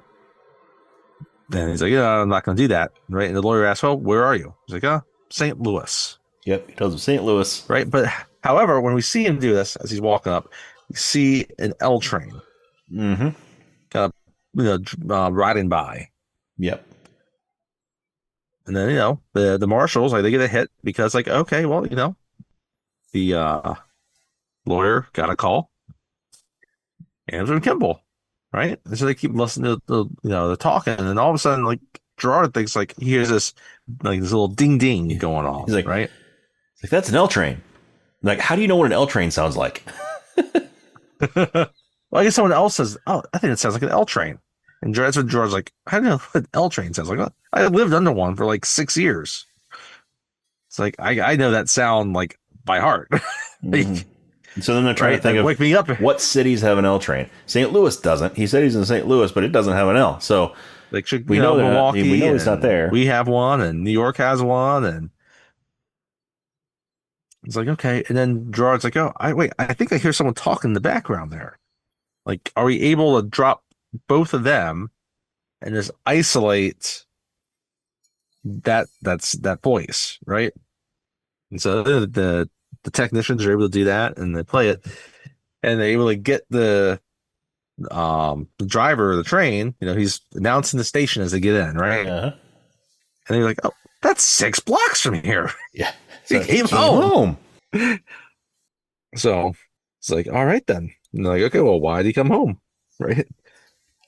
So we get another scene back with Kimball, and now we get a guy we haven't seen yet, actually. But Dr. Nichols. Yes. You're Dr. Nichols. Right? Played by Jerion Krabbe. Krob. I don't know exactly how you pronounce his name. He's Dutch. And he's coming out of a tennis club. And the little valet gives him his car keys, and his car, it's ready for him, right? And he's driving off, and he turns the corner. And they're at this kind of traffic light, and there's a squeegee man there trying to panhandle money. Yes, a squeegee man. You know those squeegee men that are in the city? Yes. Also, we call them squeegee boys because it's mostly like teenagers doing it. Here, it's definitely a man. So that's what I'm saying. Yeah, the people who run around with a squeegee that wash your windshield without you asking. Anyway, so squeegee man. He starts he starts spraying. He's a new superhero. The windshield. He's like, I don't want it. He's getting irritated. So the guy finally leaves, and then he gets a little tap tap tap on his passenger window, right? And he's like, and he sees it's Kimball. He's like, Richard. And he's like, it's like, they have a little conversation. It's how you doing? It's like, no, um, we're back in Chicago, and then, whatever. And then they hear these little sirens in the back. He looks up in the mirror. There's a cop car behind them, right? He's like, you have a green light. So you have a green light. And so Kimball's like, oh, meet me around the corner, right? And so they drive around. He meets him, gives her a little bit of cash. He's like, does he need help? Do you need anything? He's like, no. Like, no. Yeah, just gives him what cash he has on him. Which this was the early 90s, and he's a doctor, so he probably has quite a bit of cash on him. Yes. This is before, and he offers him for everything. Well, he does offer him a place at his house, right? You got a nice bed. There's plenty of space. Like, no, we can't go there. So, then he just decides. He finally just kind of walks off after that, right? So, you have a whole scene now where he just starts to kind of get him in the city, and he rents this apartment from this Polish lady. Mm-hmm. Right? It's the basement of her house. Yep. Right? And she's got her son lives with her, and she's showing him the apartment, like, oh, you got this nice kitchen and this living area and nice comfortable bed. Right? And she's talking with her son in Polish, and finally, you like it? He's like, yeah, it's perfect. And you get a little montage where he's starting to he goes in the hospital, and he goes into the prosthetics department. Yes. And he goes to the prosthetics department. He's trying to photo find out. Booth. Yeah. Right. Yes, I love that. He's going to a photo booth, and doing different, just different pictures of rather than doing like goofy faces and stuff like you normally do in a photo booth. He's just like doing different, like professional looking pictures. Yes. And we get a scene where, like, again, like he's going around the hospital, like he goes into like the locker room, right? And he's able to steal the ID of another, like an orderly or janitor that's there, right? And he gets razor blades and replaces the photo with it, with one of his and different names, photo booth photos, and right. We're also getting himself scenes an ID interspersed. You got Gerard and the marshals, and they're talking with his acquaintances. He's like, okay, well, now that he's back here and he's trying to settle back in, right? We gotta get to know who he actually is. Like, we gotta do some now it's time for us to really investigate. Yeah. So they go to talk to Nichols, and Nichols tells them, "No, I haven't seen him." And right, it's like we get like they're probably gonna cover him for him. They're not gonna lie. He's not gonna do too much because he's he doesn't want you to get caught up in this either, right? And Nichols like, no, he's like, well, you know what? He's much too smart for you, though. Yeah. It's like, well, no, we're smart guys. We're pretty smart. It's like, but no, he's a doctor. He's doctor smart. It's like, well, is he as smart as you? It's like, smarter. Right? You see the but then, you see him kind of cut in. He encounters Jane Lynch's character, and they talk, and he doesn't say anything. Well, no, he doesn't do it. It's Gerard, right? Yeah, Gerard goes and talks to Jane Lynch. She's like, he wouldn't come to me. It's not his style, right? It's not his style. But if he did, I'd help him. But he didn't come to me because, this is Gerard talks to Jane Lynch first. Yeah. And so, they're kind of getting these different scenes kind of all cut together where he's also now like investigating about prosthetic arms. Yeah. So right. Like he's got an atlas of prosthetics. I love the way that he did this because like he's dressed like a janitor, right? Yes. And he was able to get a janitor's clothes and has his homemade badge, his ID badge, and he's pushing his janitor cart around and goes into the prosthetics lab. And there's this little office, this little vacant office with a computer in there. He tells the lady that's working outside of there. That, you know, he's like, oh, I'm just gonna clean it. He's gonna come in here and clean up. And she's like, okay. So he goes in there, shuts the blinds. She's got headphones on. Yeah. So he goes in there, shuts all the blinds in this little office. He gets the little broom. And he looks starts. Like he's dusting the blinds. Looks like he's cleaning the blinds, he's sweeping the blinds, and then he puts the broom down, gets on the computer, and he's looking up, who got this certain type of prosthetic, and he has to continue to narrow it down a little bit more, right? Yeah. So he realizes, okay, it's too large of a search pattern. It's the parameter still. But I love it. Like he's on the computer, and every so often when he's on there, he picks up that broom again and he starts sweeping the blinds, making it look like he's cleaning the place, just so he doesn't, create suspicion. So he finally gets it down to 5 names. Right. And then he prints it off, and then he cleans the blinds again. Mm-hmm. Then he opens it back up. Yep. And he leaves. So, and as he's walking through the hall, well, he's kind of standing because there's an emergency going on. Like there's stuff going on in there, and this is where Julianne Moore comes in. Yeah. So we get a scene. It's at night, right? And he's just kind of standing around because he's just trying to blend in. He's trying to blend in, and Julianne Moore, she's dealing with a bunch of patients, and maybe it's a Friday, Saturday night. It's a busy ER. Yeah. In the middle of the city, and there's this little boy who's on a stretcher, and he needs to get to X-ray. No, he only had X-ray. They need to bring him up. I have a good controller. She wants him to bring him up too. But she looks at him and is like, hey, can you help us? Can you take this boy up to wherever? And he's like, oh, me? Right? It's like, yeah, we're really busy. We could use extra hands. We can use all the hands we can. Can you take this boy wherever he needs to go? It's like, oh, okay, right? And while he's been saying that, he's been like paying attention to what's going on there, and realized like he's just in the middle of the hallway, and he hasn't had a lot of attention yet, right? Yeah, and he's noticing this boy. He's worse off than they're trying to say he is.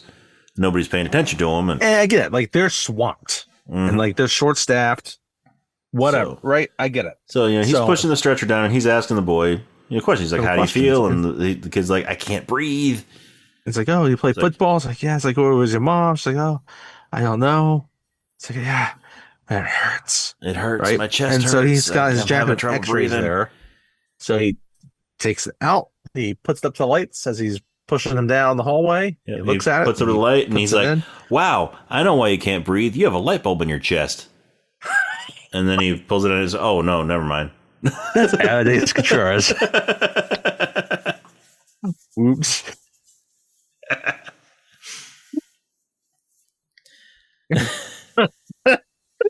But anyway, but she recognizes while she's looking after this other patient, she looks up and sees him staring at the X-ray.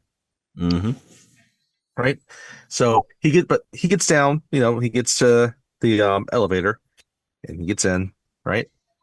And as he's going up, he's revising the chart and signing off. He's writing some stuff down on the chart, and he's signing stuff, and he takes him right to surgery. OR, right? And now he's just like, "Hey, doc, like they just asked me to help bring this patient up. They asked me to bring this patient up here." And so he hands him the chart, hands him the patient, and they look through it. And oh, we need to get this guy to the horse. And look at her, she's like, oh, right.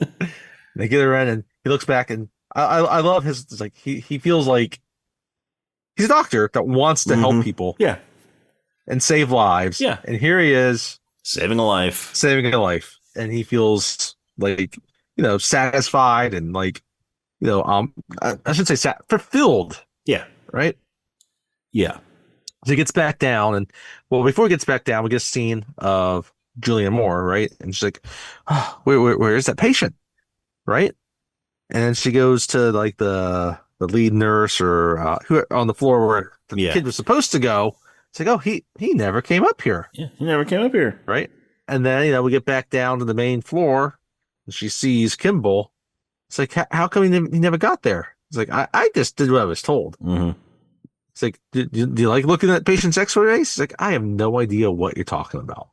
Well, first, isn't he like, it's a hobby? Oh, so he does say it's a hobby. It's a hobby. That's right. It's like, oh, it's a hobby. It's like, yeah, I'm a better doctor than you. So,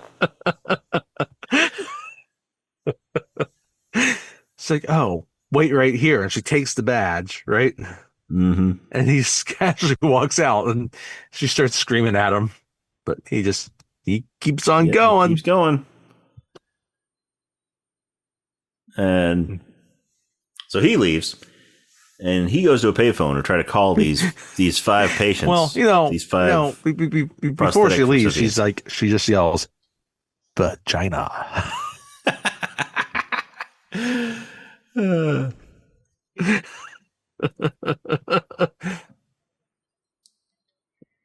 So no, she's nothing at all like Maude. No.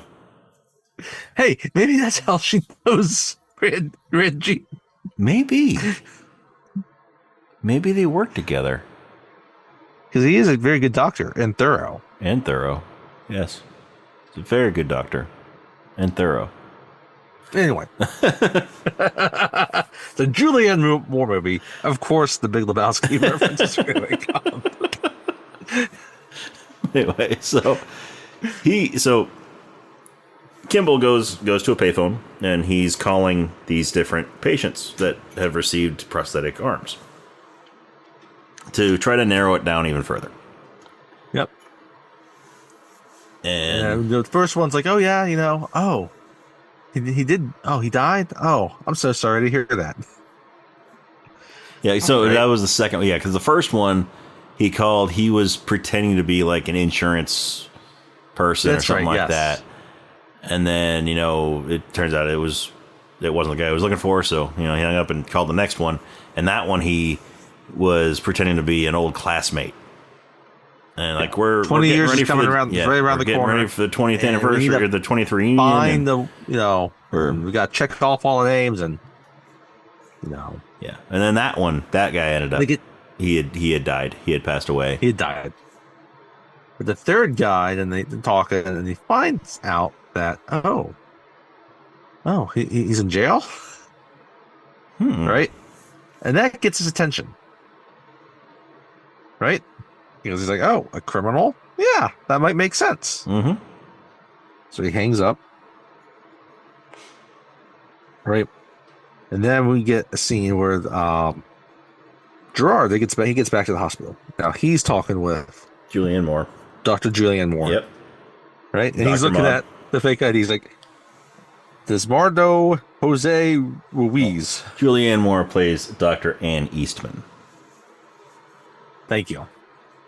It's like, so, like, why you didn't stop him? I was like, listen, I'm tired. I took his ID. I did what I could. Right? And she hands him his ID. And he takes it and he peels off. He peels it off. He sees the actual name on there. Yeah. Desmardo Jose Ruiz. Yeah. So, and they let her go home. She's like, yeah, no. My shift ended hours ago. I just want to go home. And she's like, oh, how's the boy? And she just looks like, oh, he saved his life. And Gerard has a little smile about that, right? Mm-hmm. So now that him and Cosmo, they're talking like, all right, so let's get this here. So he comes back to Chicago, and then he goes to a hospital that's crawling with cops. Like, why would he be stupid enough to do that? Mm-hmm. Right? And as they're talking, this African-American guy with one arm, walks by them. Yeah. Huh.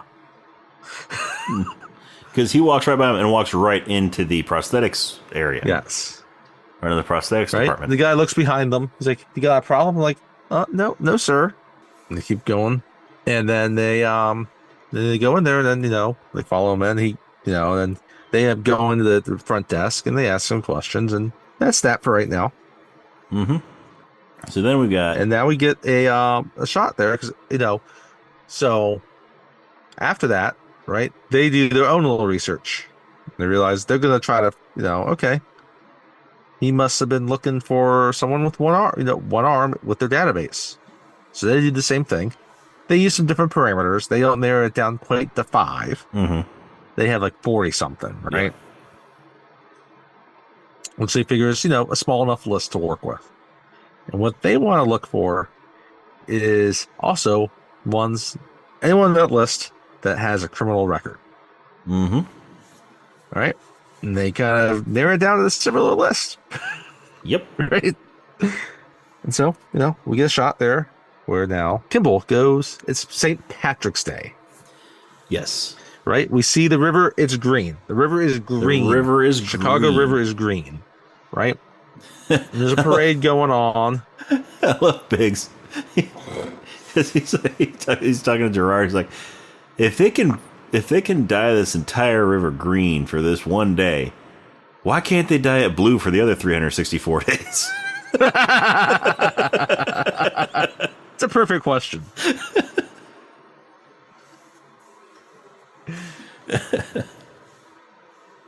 So we get shot. It's Kimball, he's going into like the city lockup, right? He gets in the building, he gets through, gets in the elevator, mm-hmm. and all these cops get in the elevator. He goes up, and gets to the floor, and he's going to pretend like he wants to, he's going to visit one of the patients. Yeah. Not the patients. He's going to visit one of the prisoners. One of the inmates. And yeah, so, he tells the name of the inmate, and it's the guy that was on the list. And so, they take him over to the visiting area, and,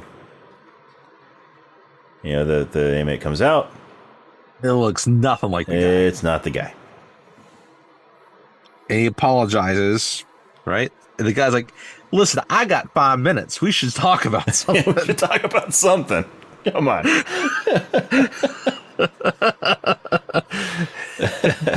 But Kimball's like, no, I gotta go. Yeah. So so he's walking out back down in the lobby. Gerard and Cosmo have shown up, mm-hmm. and Caldwell's not there, right? Biggs is there too, right? Yeah, it's Biggs, so Cosmo, Biggs, Cosmo, and Gerard. Right? And Gerard's kind of antsy, and he's not happy. He's grumpy. He's Tommy Lee Jones, whatever. He's going to take the stairs. Mm-hmm. Right? So excuse me. So there are two staircases. Right, yeah. Right. It's a big building. So the stairways are either side. The stairways are across from each other. Right. So Kimball, he's leaving. As he kind of leaves, one of the guards there thinks it's odd that he barely talked to the guy. And he's kind of staring at it. He's thinking about it. Nothing happens. Yep. And he goes to a staircase. And what I like about this is that they don't really display it as two separate staircases yet. Right? Yeah. So Kimball starts going down one stairwell. And then we see Gerard coming up the other stairwell. Yeah, at this point, it looks like they could be the same stairwell. Yeah, because we just see the top of the stairwell when Kimball goes down, and we see the bottom of the stairwell when Gerard goes up. And so they're going down. Kimball's going down. Gerard's coming up, and they get to the same landing.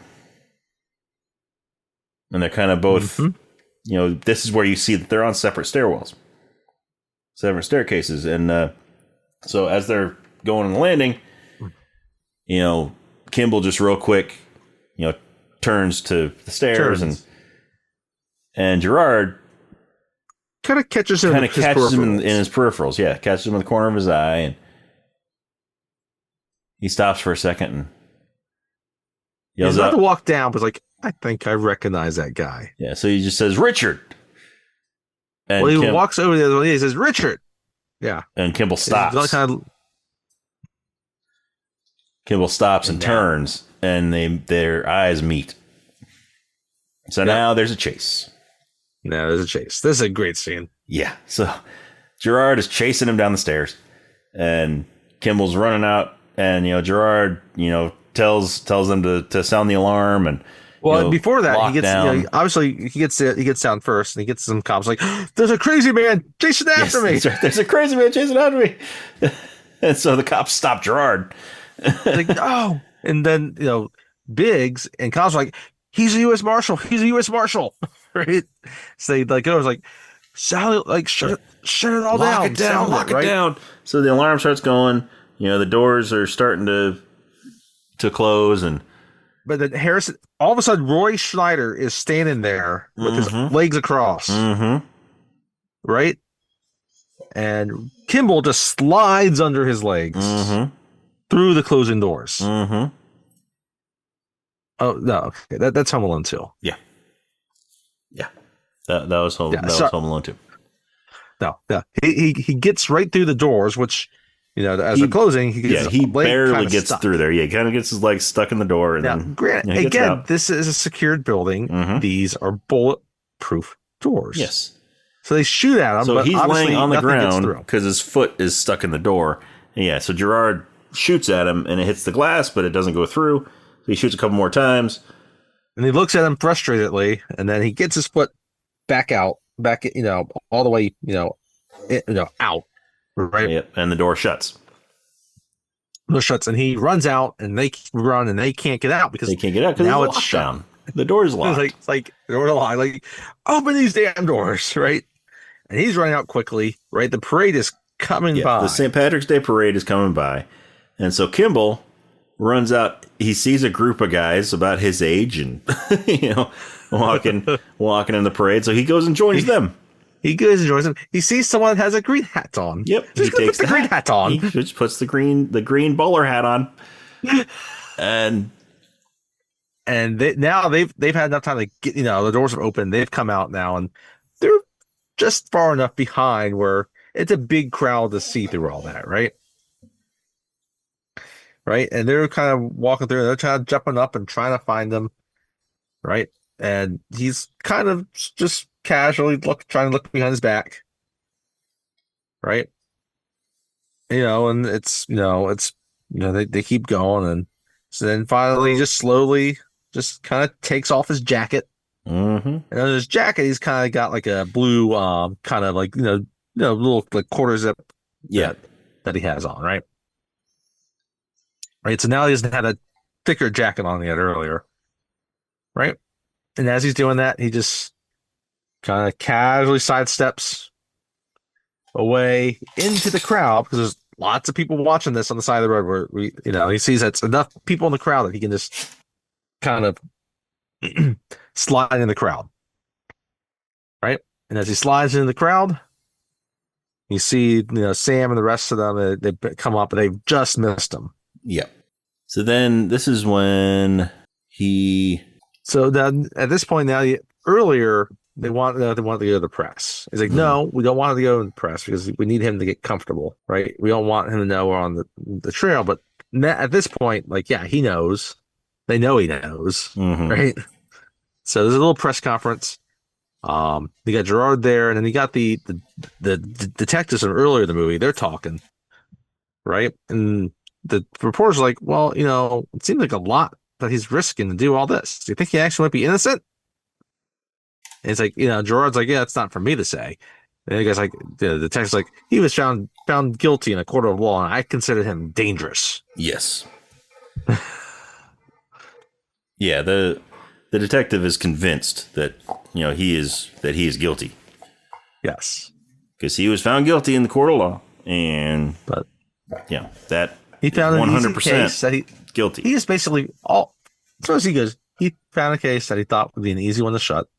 Right, not going into it because it was much easier just to be say, hey, I got a conviction. Yep. Right.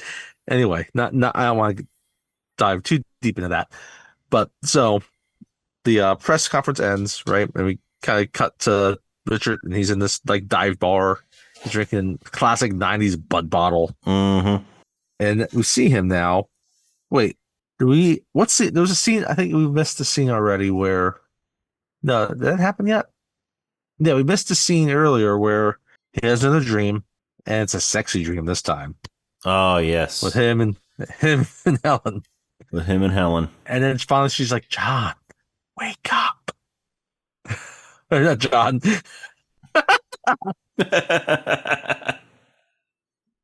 Richard, wake up. Richard, wake And he up. wakes up and there are cops swarming in the house.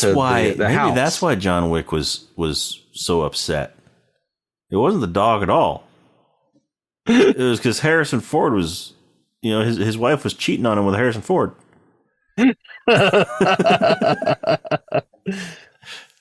So he wakes up from that dream and there's a raid in the house and he thinks it's going to be for him, but it's actually for the son. Yeah. For the son of the Polish woman. And he's a drug dealer, right? So before all this, we also get a scene of him at the police station there. This is with the Chicago PD, not with the marshals. Mm-hmm.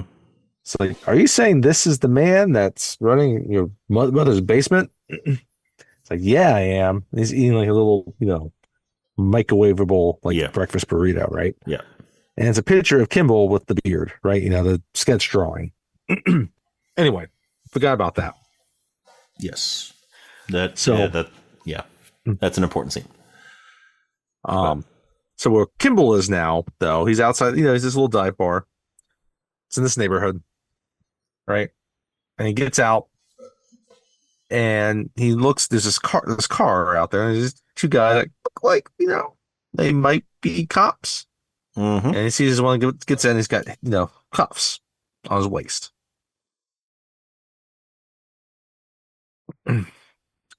So, what we don't know is that he's going to the next house or address on his list of people with prosthetic arms.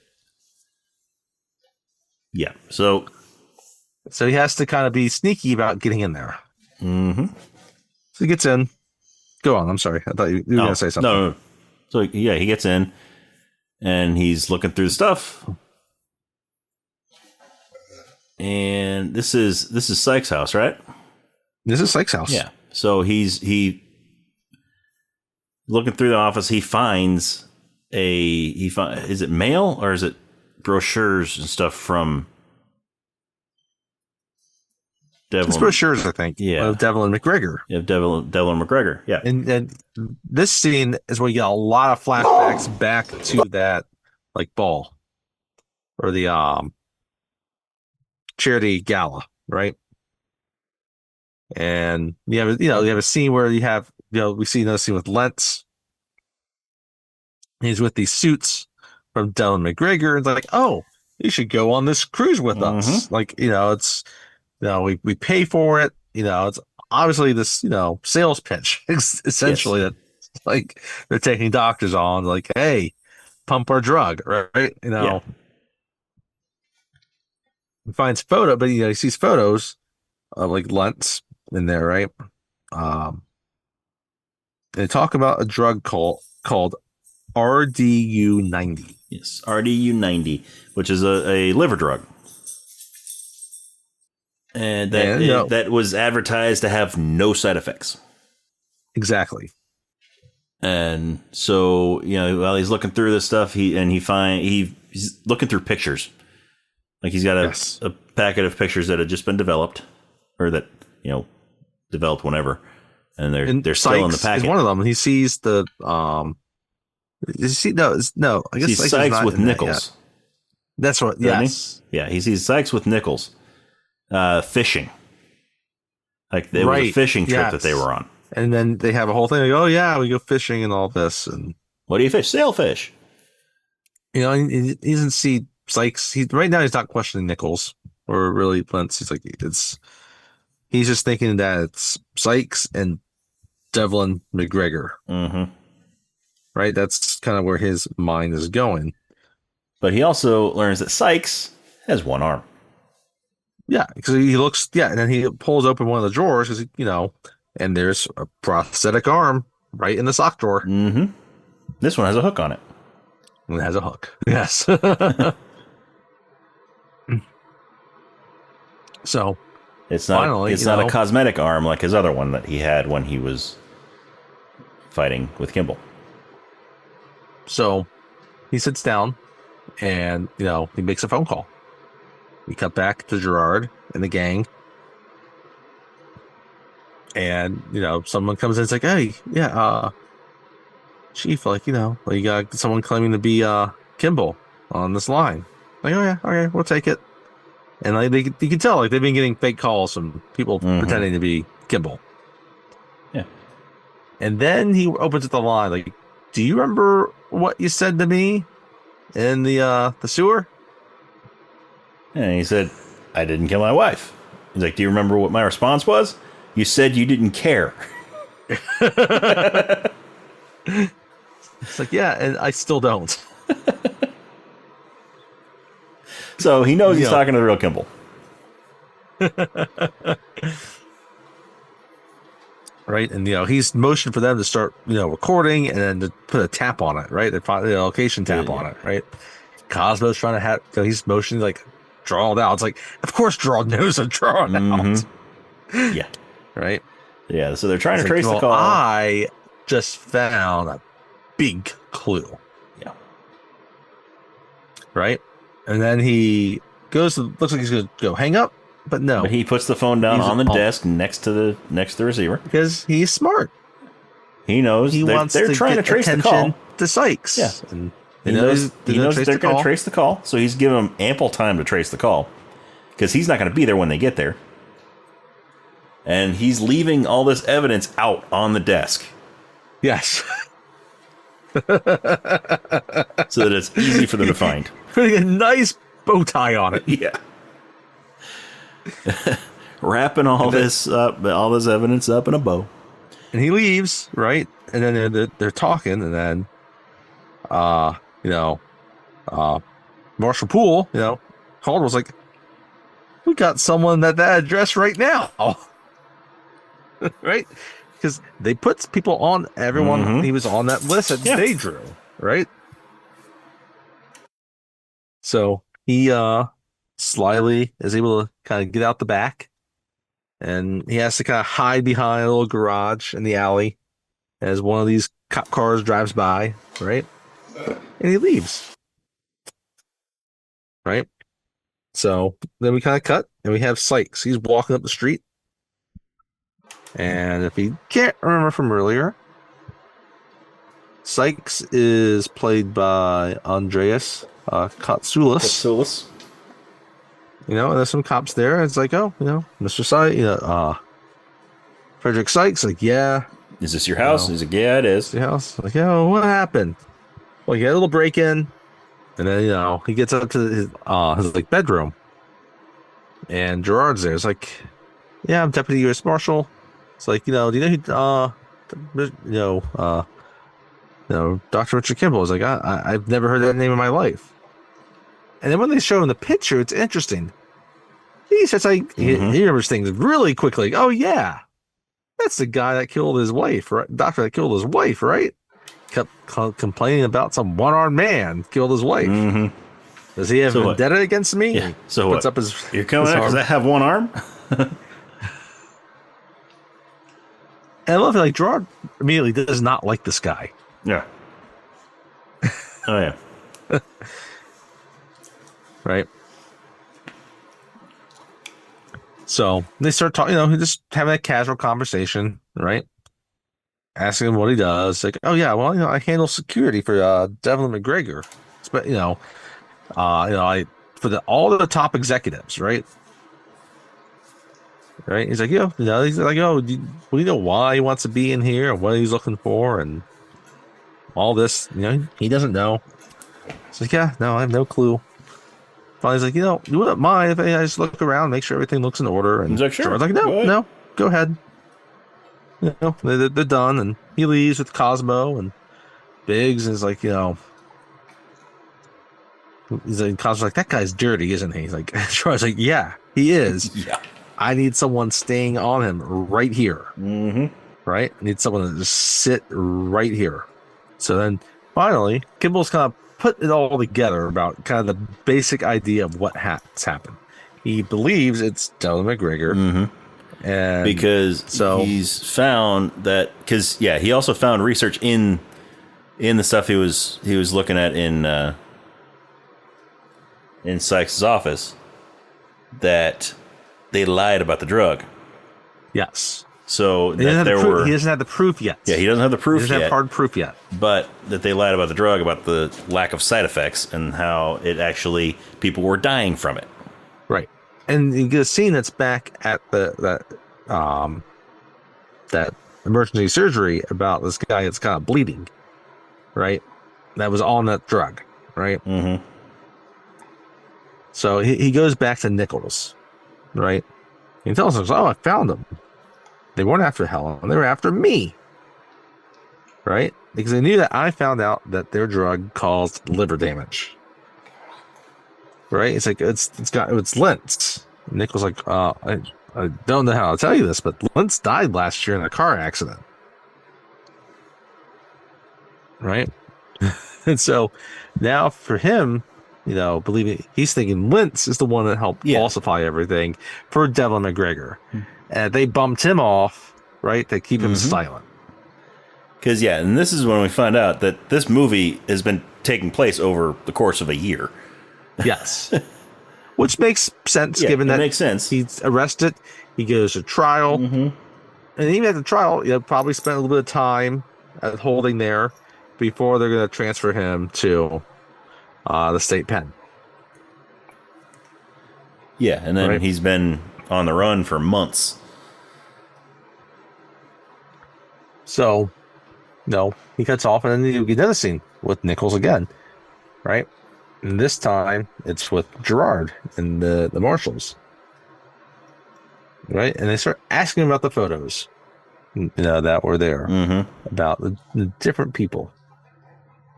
And he's just kind of playing dumb because he's not in any of these pictures, right? Yeah. But but they know he's connected to McGregor, and he brushes them off. It's like, yeah, he's lying to us. I don't, right? They don't like being lied to. Nope. No, they don't. So now we get, we get a scene back with Sykes and his, house. It's a phone call. We only get his side of the phone call, right? And so it's like, yeah, no, they're watching me. It's like, yeah, no, I know. All right. So he slowly leaves the house, right? But he's smart about this. He sees that there's cops looking at his house. So he grabs a revolver, and then he makes a phone call to the fire department, right, to distract the cops out there, and he sneaks out from the roof and gets away. And so, meanwhile, Kimball has gone back to the hospital to Jane Lynch. Well, before that, he gets the samples from someone else first. From Bones. Oh, that's right. He gets the samples from Bones, and then he takes them to Jane Lynch so she can look at them. And I like how before the guy looks at it, like, did you ever settle that thing with your wife? Yeah, I love that. He's like, no, still working on it. And then he takes that to Jane Lynch. And so she's looking at it under a microscope. And she finds out that all of these samples, these healthy liver samples that they were using for the results, are from the same liver. Yep. And that they switched out the results. They switched out the samples after the trials, and after they found out that it's killing people. They switched it out with a healthy liver. And that's what their findings. That's what they released was, and then the findings from this healthy liver, where all these samples are from the same liver. And then he's like, "Oh yeah, well, I think Lentz probably signed off on that." And she's like, wait. And she's looking at it, it's like,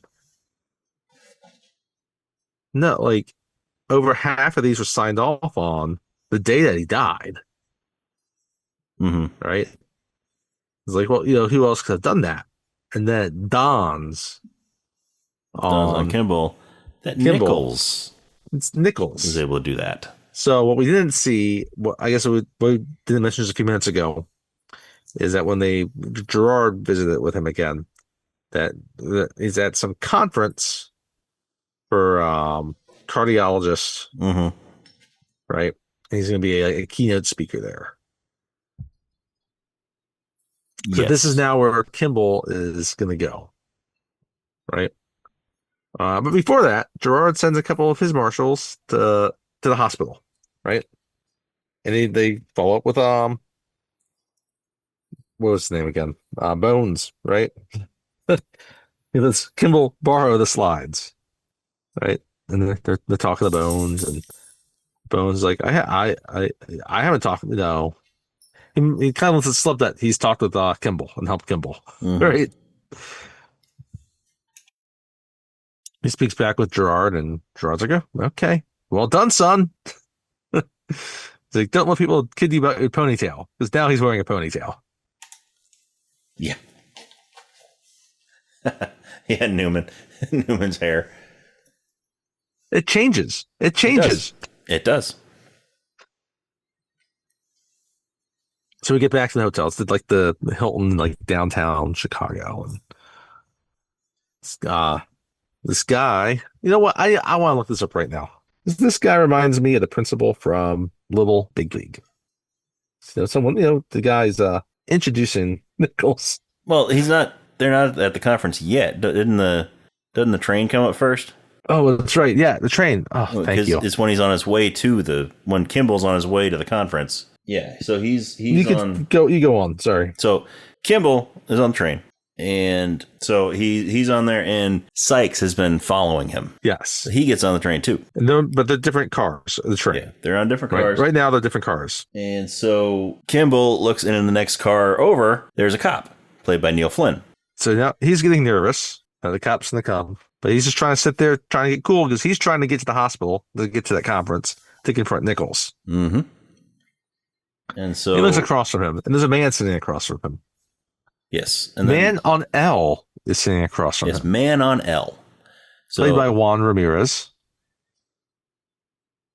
By the way, the guy, and he is reading a newspaper with an article about Kimball, with a big old picture of Kimball.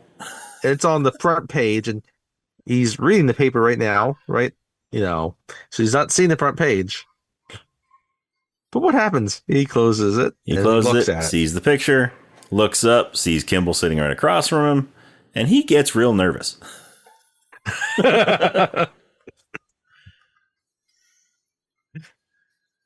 And he slowly stands up. Mm-hmm. He sees the cop, played by Neil Flynn, in the next car over. And so he goes over to the next car to tell Neil Flynn that the guy they're looking for is right here. Meanwhile, Sykes sees Kimball from the other next car over, the car on the other side. And he comes in, pulls a gun on him, and they start fighting. Meanwhile, Neil Flynn comes into the car, and this scene is referenced. If you're a fan of Scrubs, it is referenced. The scene is referenced in Scrubs. But you get Neil Flynn, his one line, Kimball, and he's pointing his gun at him, and Sykes turns and shoots Neil Flynn. Yeah, and kills him. I feel like Neil Flynn's so cool. Yeah. How does his nice, lovable cop character wrong place, wrong time movie? Wrong place, the wrong time. Wrong place, wrong time. It's terrible. Yeah. But it is referenced in Scrubs. And it's funny, just like Jane Lynch, he was part of Second City at the time. Mm-hmm. And he was able to find this role, and they took it. Yep. So right. So Kimball was still, fighting. He's fighting with Sykes, and ends up getting a hold of Flynn's Sykes' handcuffs. Yeah, he doesn't get those yet. He knocks Sykes out. That's right. He gets a hold of Sykes' gun, knocks him out with it. He pistol whips him. And then while Sykes is unconscious, he goes over to Flynn, takes his gun in his handcuffs, puts the gun in his pocket, and handcuffs Sykes to one of the handrails. That's right. And, he just handcuffs the one arm to it because, he doesn't have to worry about him, unlocking it with the other arm. Slowly leaves the train. I'm not sure Man L has gone at this point. No, I think Man on L is still on the other car.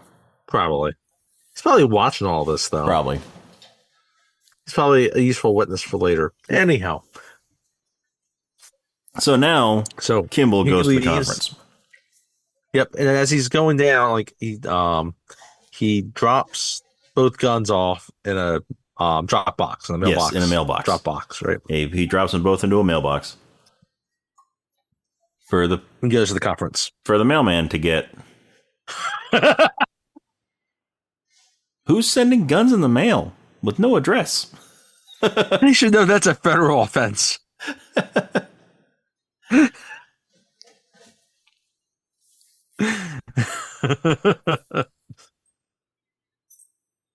Yeah. So then he goes into the ballroom.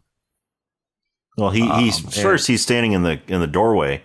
Yes. And Nichols sees him. Nichols is beginning his speech. Yes. Nichols is beginning his speech. He sees Kimball. And then Kimball starts walking up. And Nichols is like, "Oh, look, here's Dr. Richard Kimball. My esteemed friend and colleague." By the way, I did find the name of the actor. Mm-hmm. Alan Hamilton. He's just credited as host, and he's the one that introduces Nichols to this conference. And he does play the principal in Little Big League, Mr. Patterson. Look at that. There's another movie in Chicago, Only the Lonely. All right. Which definitely has an L train in it. Mm-hmm. Yeah, anyhow. So Nichols is trying to, try to take Kimball off to the side so that they can talk. Yep. Try not to make a big deal about it. But Kimball decides that he's just going to go ahead and tell everybody in the room about the falsified studies and the falsified results and all this. He switched to slides, right? Right now people are like, maybe we should call security, right?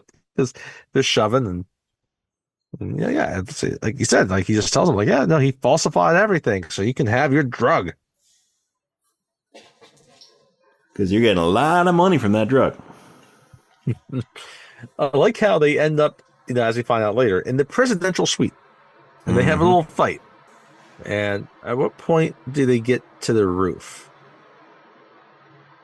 Because they fight in that suite first. Because Gerard and Cosmo are coming up. And they have to escape. So they go upstairs and they end up on the roof. Right. And there's a helicopter. I like the tension they start bringing in with this, right? Because, they get alerted to it, but then the Chicago PD has been alerted too about this officer that's been killed in the line of duty. Mm-hmm.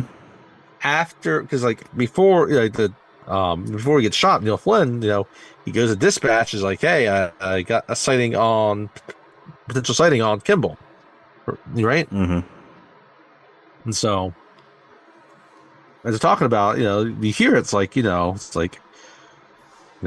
unclear if Kimball shot him or not, but because the reports are conflicting because everybody was in the other car. Mm-hmm. Yeah, so they get onto the roof because Gerard and Cosmo are chasing them, and there's the Chicago PD has a helicopter, right?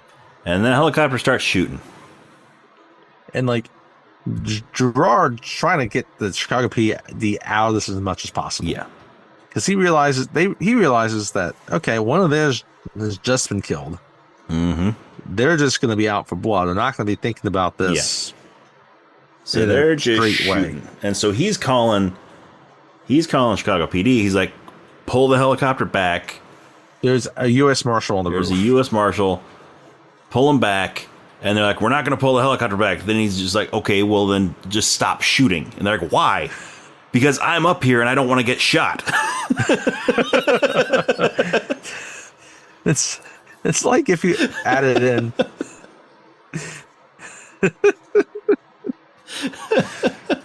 any number of people in Die Hard, right? Mm-hmm. They're shooting at the wrong person on the roof. So they stop shooting. They keep the helicopter there. They stop shooting.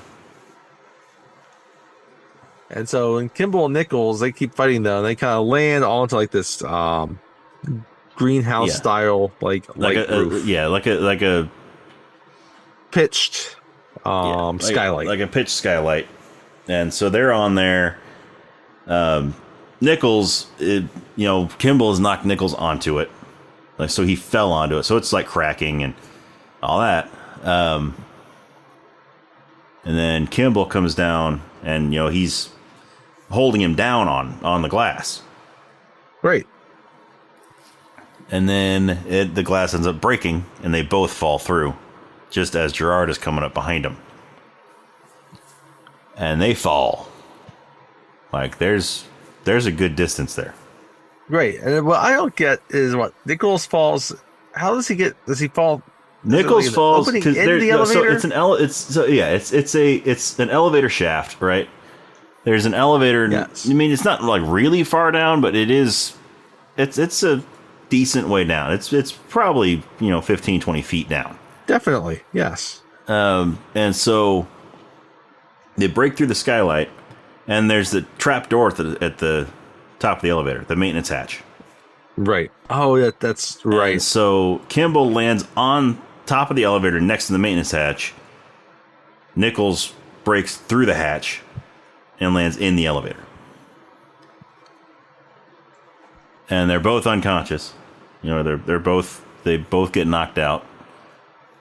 And Gerard is standing up at the top of the he's still standing up at the skylight looking down at him. And Nichols wakes up enough to hit the elevator button. Yep. Or wait. Does he do that no, yeah, it is. It's Nichols. Yeah, he gets it. So he hits the elevator button, and so the elevator starts going down.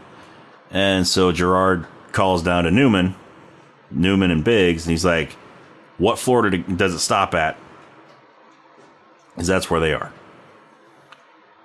That's where they're going. So they're trying to keep an eye on the elevator. Because they're like in the control center. Mm-hmm. They got the security cameras, right? And they're also, obviously the elevator control panels, which you can tell them where it stops. So, yeah. So they're both awake now. It stops on the laundry level. Yeah. Nichols gets out, and then eventually, Kimball will get off and get out too. And then you get Cosmo and Gerard also. So you got the four of them on this laundry level. And you still got people doing laundry. Yeah. Right? You walk by them, they got the big bags full of like sheets and towels and whatever, everything being washed at a hotel. Yeah. So Kimball walks by, and there's this one. It's a wicker basket with clothes and stuff in it. And he opens up the lid, and Marion Ravenwood is in there.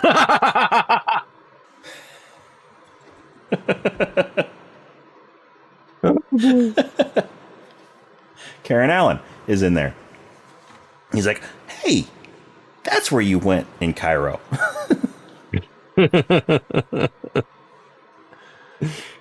No, but he does see like a shadow moving around, and he waits around on it. It's just some dude having a smoke break. Mm-hmm. It's all kind of little, typical kind of cat and mouse game as they're all going through this laundry area. Eventually, Nichols is able to kind of sneak up on Cosmo and sends, this big kind of like steel like beam or bar that I'm not exactly sure. I guess probably carrying the heavy would carry like the heavy bags, right? Yeah. And just pushes it into Cosmo's face and knocks Cosmo out, right? Not just his face, really like hits him like in the side of the head, right? Not really the face. It truly hits him like in the head. Right? And so finally get to the point, Gerard starts speaking up to Kimball about what he knows. Mm-hmm. And basically revealing to him that he knows he's innocent. Without, coming out and just saying, I know you're innocent. Yes. But he's pieced everything together that, Kimball's pieced together about Nichols. Mm-hmm. Right? Because he followed the cookie trail. Yes. Yes, he followed the breadcrumbs. Right? So, but then finally we get a scene, it's kind of like the final showdown, right? Where Nichols is able to sneak up on Gerard. And they're pointing guns at each other, right? Because Nichols takes the gun from Cosmo after he knocks him out. Yeah. But Kimball's still there. So what does Kimball do? There. Kimball he's able to find like a is it a pipe? What does he find? I think it's a pipe. Something heavy. Something heavy. And then as Nichols is about to shoot Gerard, he jumps down and hits him in the back with it and knocks him down on the ground. And hits him in the leg, right? And he just kind of falls, and like his gun's right there, right? His gun's kind of still by his hand, right? Yeah.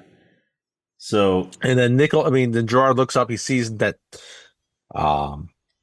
Kimball just knocked, Nichols down right before he's about to shoot him. Yeah. Right? Actually, I guess Nichols was sneaking. There's not a face-to-face confrontation. Nichols was sneaking up behind Gerard. He's going to shoot him in the back. Yeah. And Kimball came down and saved Gerard. And so Gerard, he initially is still pointing his gun in that direction. And then, he holsters it, as he's talking to Kimball. And then he talks like, yeah, guys, like, yeah, I know all about it, right? And he finally looks at it and is like, I'm glad this is over, right? I'm tired. Yeah. And then he, because he's a smart cop, kicks the gun away from Nichols, reach. Yeah, so he can't reach it and shoot him. Because you don't need that scary movie moment where the person you thought was incapacitated comes just back pretending. One last scare. Yeah, you don't need that. I want to before we go further. We did forget a one-liner on the subway after he knocks out Sykes. Oh yes, we did. Because before that, as they're just kind of facing each other, Sykes looks at it, looks like we got the same stop, doctor. Yeah. Yeah, so he handcuffs him he knocks him out, handcuffs him to the thing, and then because he's like, yeah, this is my stop, and he's like, mine too. So they fight, he knocks him out, handcuffs Sykes to the handrail, and then he's like, looks like you're gonna miss your stop.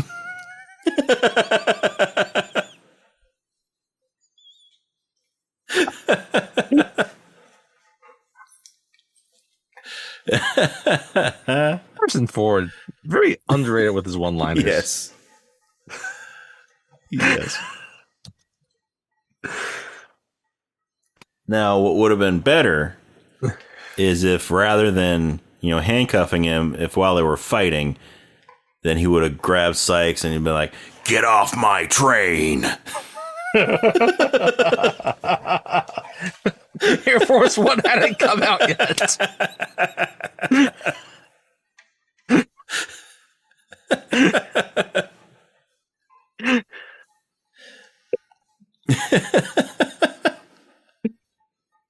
Oh, goodness. So we'll do Air Force One of these days. We will do, yeah. Maybe next summer. That's another summer blockbuster. Mm-hmm. Yeah. And so Gerard finally, after all that's like, yeah, I'm glad this is done. I'm tired. Right? Mm-hmm. So they ride down in the elevator together, right? Yep. And well, I guess they get paramedics up first to help Cosmo because Yeah, to you see help him Cosmo. coming out on a gurney, right? And he's got a bandage around his head. Yeah. Thankfully, Joey Pants survives this movie. Yes. Joey Pants survives it. This is what happens when Joey Pants plays a good guy. Yes. Yes, it is. And yeah, because the last Joey Pants movie we did, he didn't survive it. No, he didn't. Right? And we got officers there, and media. It's like, what, the Hilton and all these, it's, all these things that have happened. There's the text is still there. He's still convinced that it must have been Kimball. There's all the evidence now points to not being Kimball. Right? And Kimball doesn't give any words about it, right? He just walks straight with Gerard. They do have him handcuffed, right? Yeah.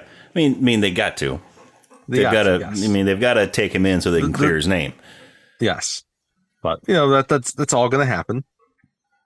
They get the back of the car, and then you get one of those '90s end of the cop movie, crane shots where the camera starts panning up over everybody get into the cars and the credits start to come up on the screen and so they get in to the car, and then it's you see Gerard uncuff him, right? He grabs. Yeah, so Gerard uncuffs him and puts him in the back seat of the car, and then they go around, and Gerard gets in the other side of the back seat, the driver's side of the back seat, Gerard, and sits down next to him. And takes the cuffs off, and the press is all there. The press is all there trying to get a statement, and Gerard's just ignoring him. Yep, Gerard and some Kimball ignores him, and they get in the car. Yeah, they get in, and then Gerard gives Biggs and is it Newman or is this one Poole? I think it's Poole here. Car, yeah. So Biggs and Poole a chance to get into the car, and then he starts tapping the top of it, telling him to go. I don't know why he was sitting right behind him. He could have just said go. Right, so they start driving off. He breaks an ice pack after he uncuffs Kimball. Yep, gives it to him so he could ice his his wrist. Right. Kimball just looks at it like, I thought you didn't care. Yeah. And Gerard's like, I still don't. Yeah, I still don't. And they laugh. Like, we're gonna remember this one day. This is gonna be one of those times. You remember that time that you chased me all over Chicago? That was hilarious. You made me jump off a freaking dam. Hey, I didn't make you jump.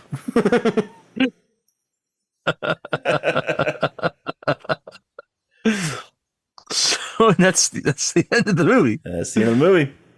But I don't know why this just came to me. I was thinking about, I guess because we're getting to the credits, the end credits. This movie actually is a long gap. So we talked about the opening kind of credit sequence with the title cards, right? Yeah. But the rest of the credits don't actually come until after he's sentenced. And it's following the bus as it's traveling towards the penitentiary. You're right.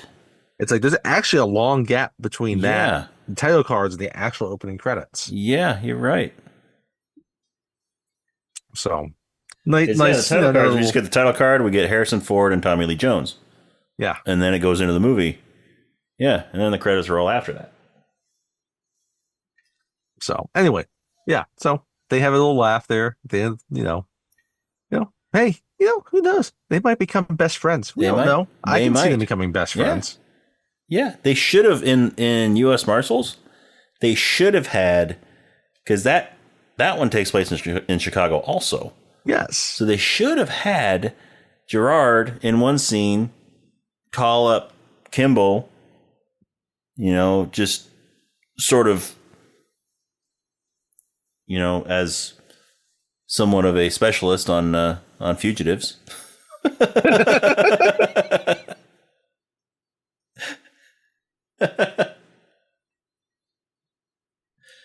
to try to see if he could help him track down Wesley Snipes. That's right. No, that would not have been a good thing to add to that movie. No, not at all. But so that's The Fugitive. It's a great little action adventure type movie. Mm-hmm. A nice little thriller. Great chemistry between Harrison Ford and absolutely. Harrison Ford and Tommy Lee Jones. They actually do share quite a bit of screen time and scenes together. Mm-hmm. And then when they're not on the screen with each other, they still just steal the scenes that they're in. Yes. So. Yes. Kind of maybe, because all the attention kind of goes towards Tommy Lee Jones in this movie, you might say it's kind of an underrated Harrison Ford movie, or not movie, but Harrison Ford role, underrated role for him. Maybe. Yep. So I like it. I recommend it. Me too. And this is one of those ones, like, it's been, before I watched it the other day for the podcast, it's been years since I've actually sat down and watched it. Yes. It's been a good 5, 6, 7 years for me. But yeah, it's always a good one to revisit. And yeah, it's every time I watch it, I forget how good it actually is. Yeah, exactly. Like, we kind of said it earlier, like, what happens in it, but each time you just get completely sucked into everything that happens. So, yeah. Anything else we want to say about it? I think that's it. I think so. So yeah, I if you haven't seen it, I highly recommend it. I highly recommend watching it.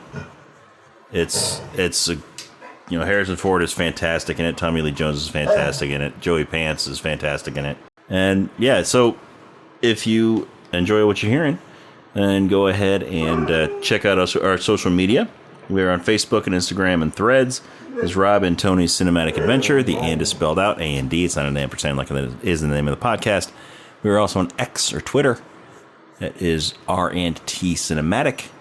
And then we are on Letterboxd. So if you want to check out some of our reviews on various movies, some we've done on the podcast, some we haven't done, some we will do, some we won't do.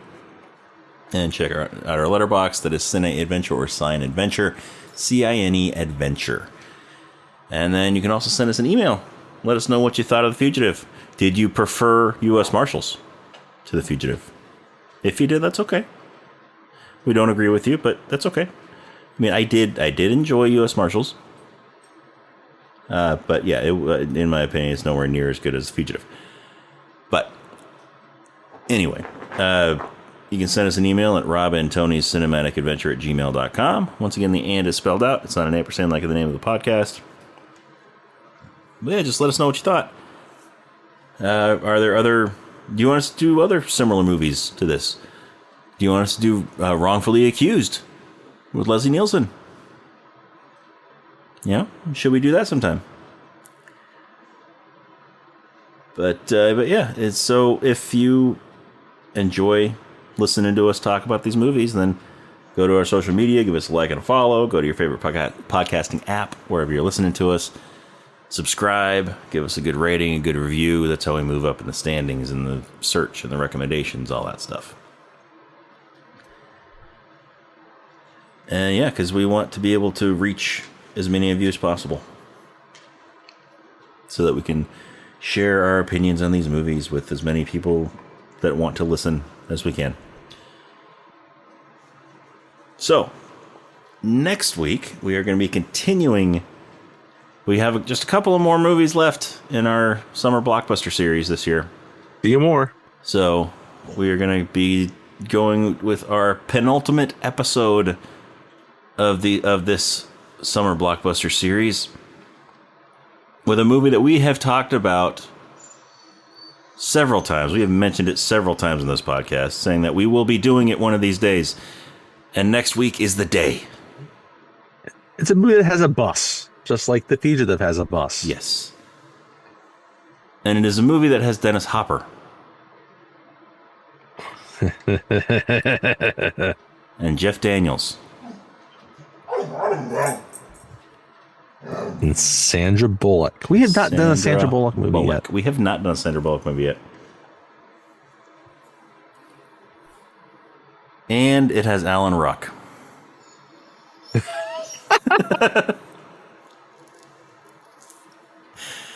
It does have Alan Ruck. And Beth of course, it has Beth Grant. And of course, it has Keanu Reeves, because the movie we're talking about is Speed. 1994's Speed. Came out just a year after Fugitive. But we are finally going to be talking about this movie. I have been looking forward to this movie for as long as we've been doing this podcast. Yes. So it's going to be a fun one.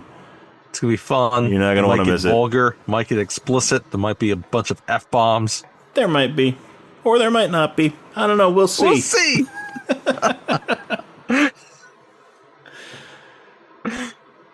But anyway. But there will be Keanu. There will be Keanu.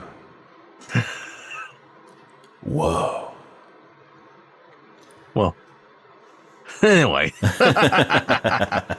I'm excited. I have too. I love this movie, and I can't wait to talk about it. So, join us next time for Speed.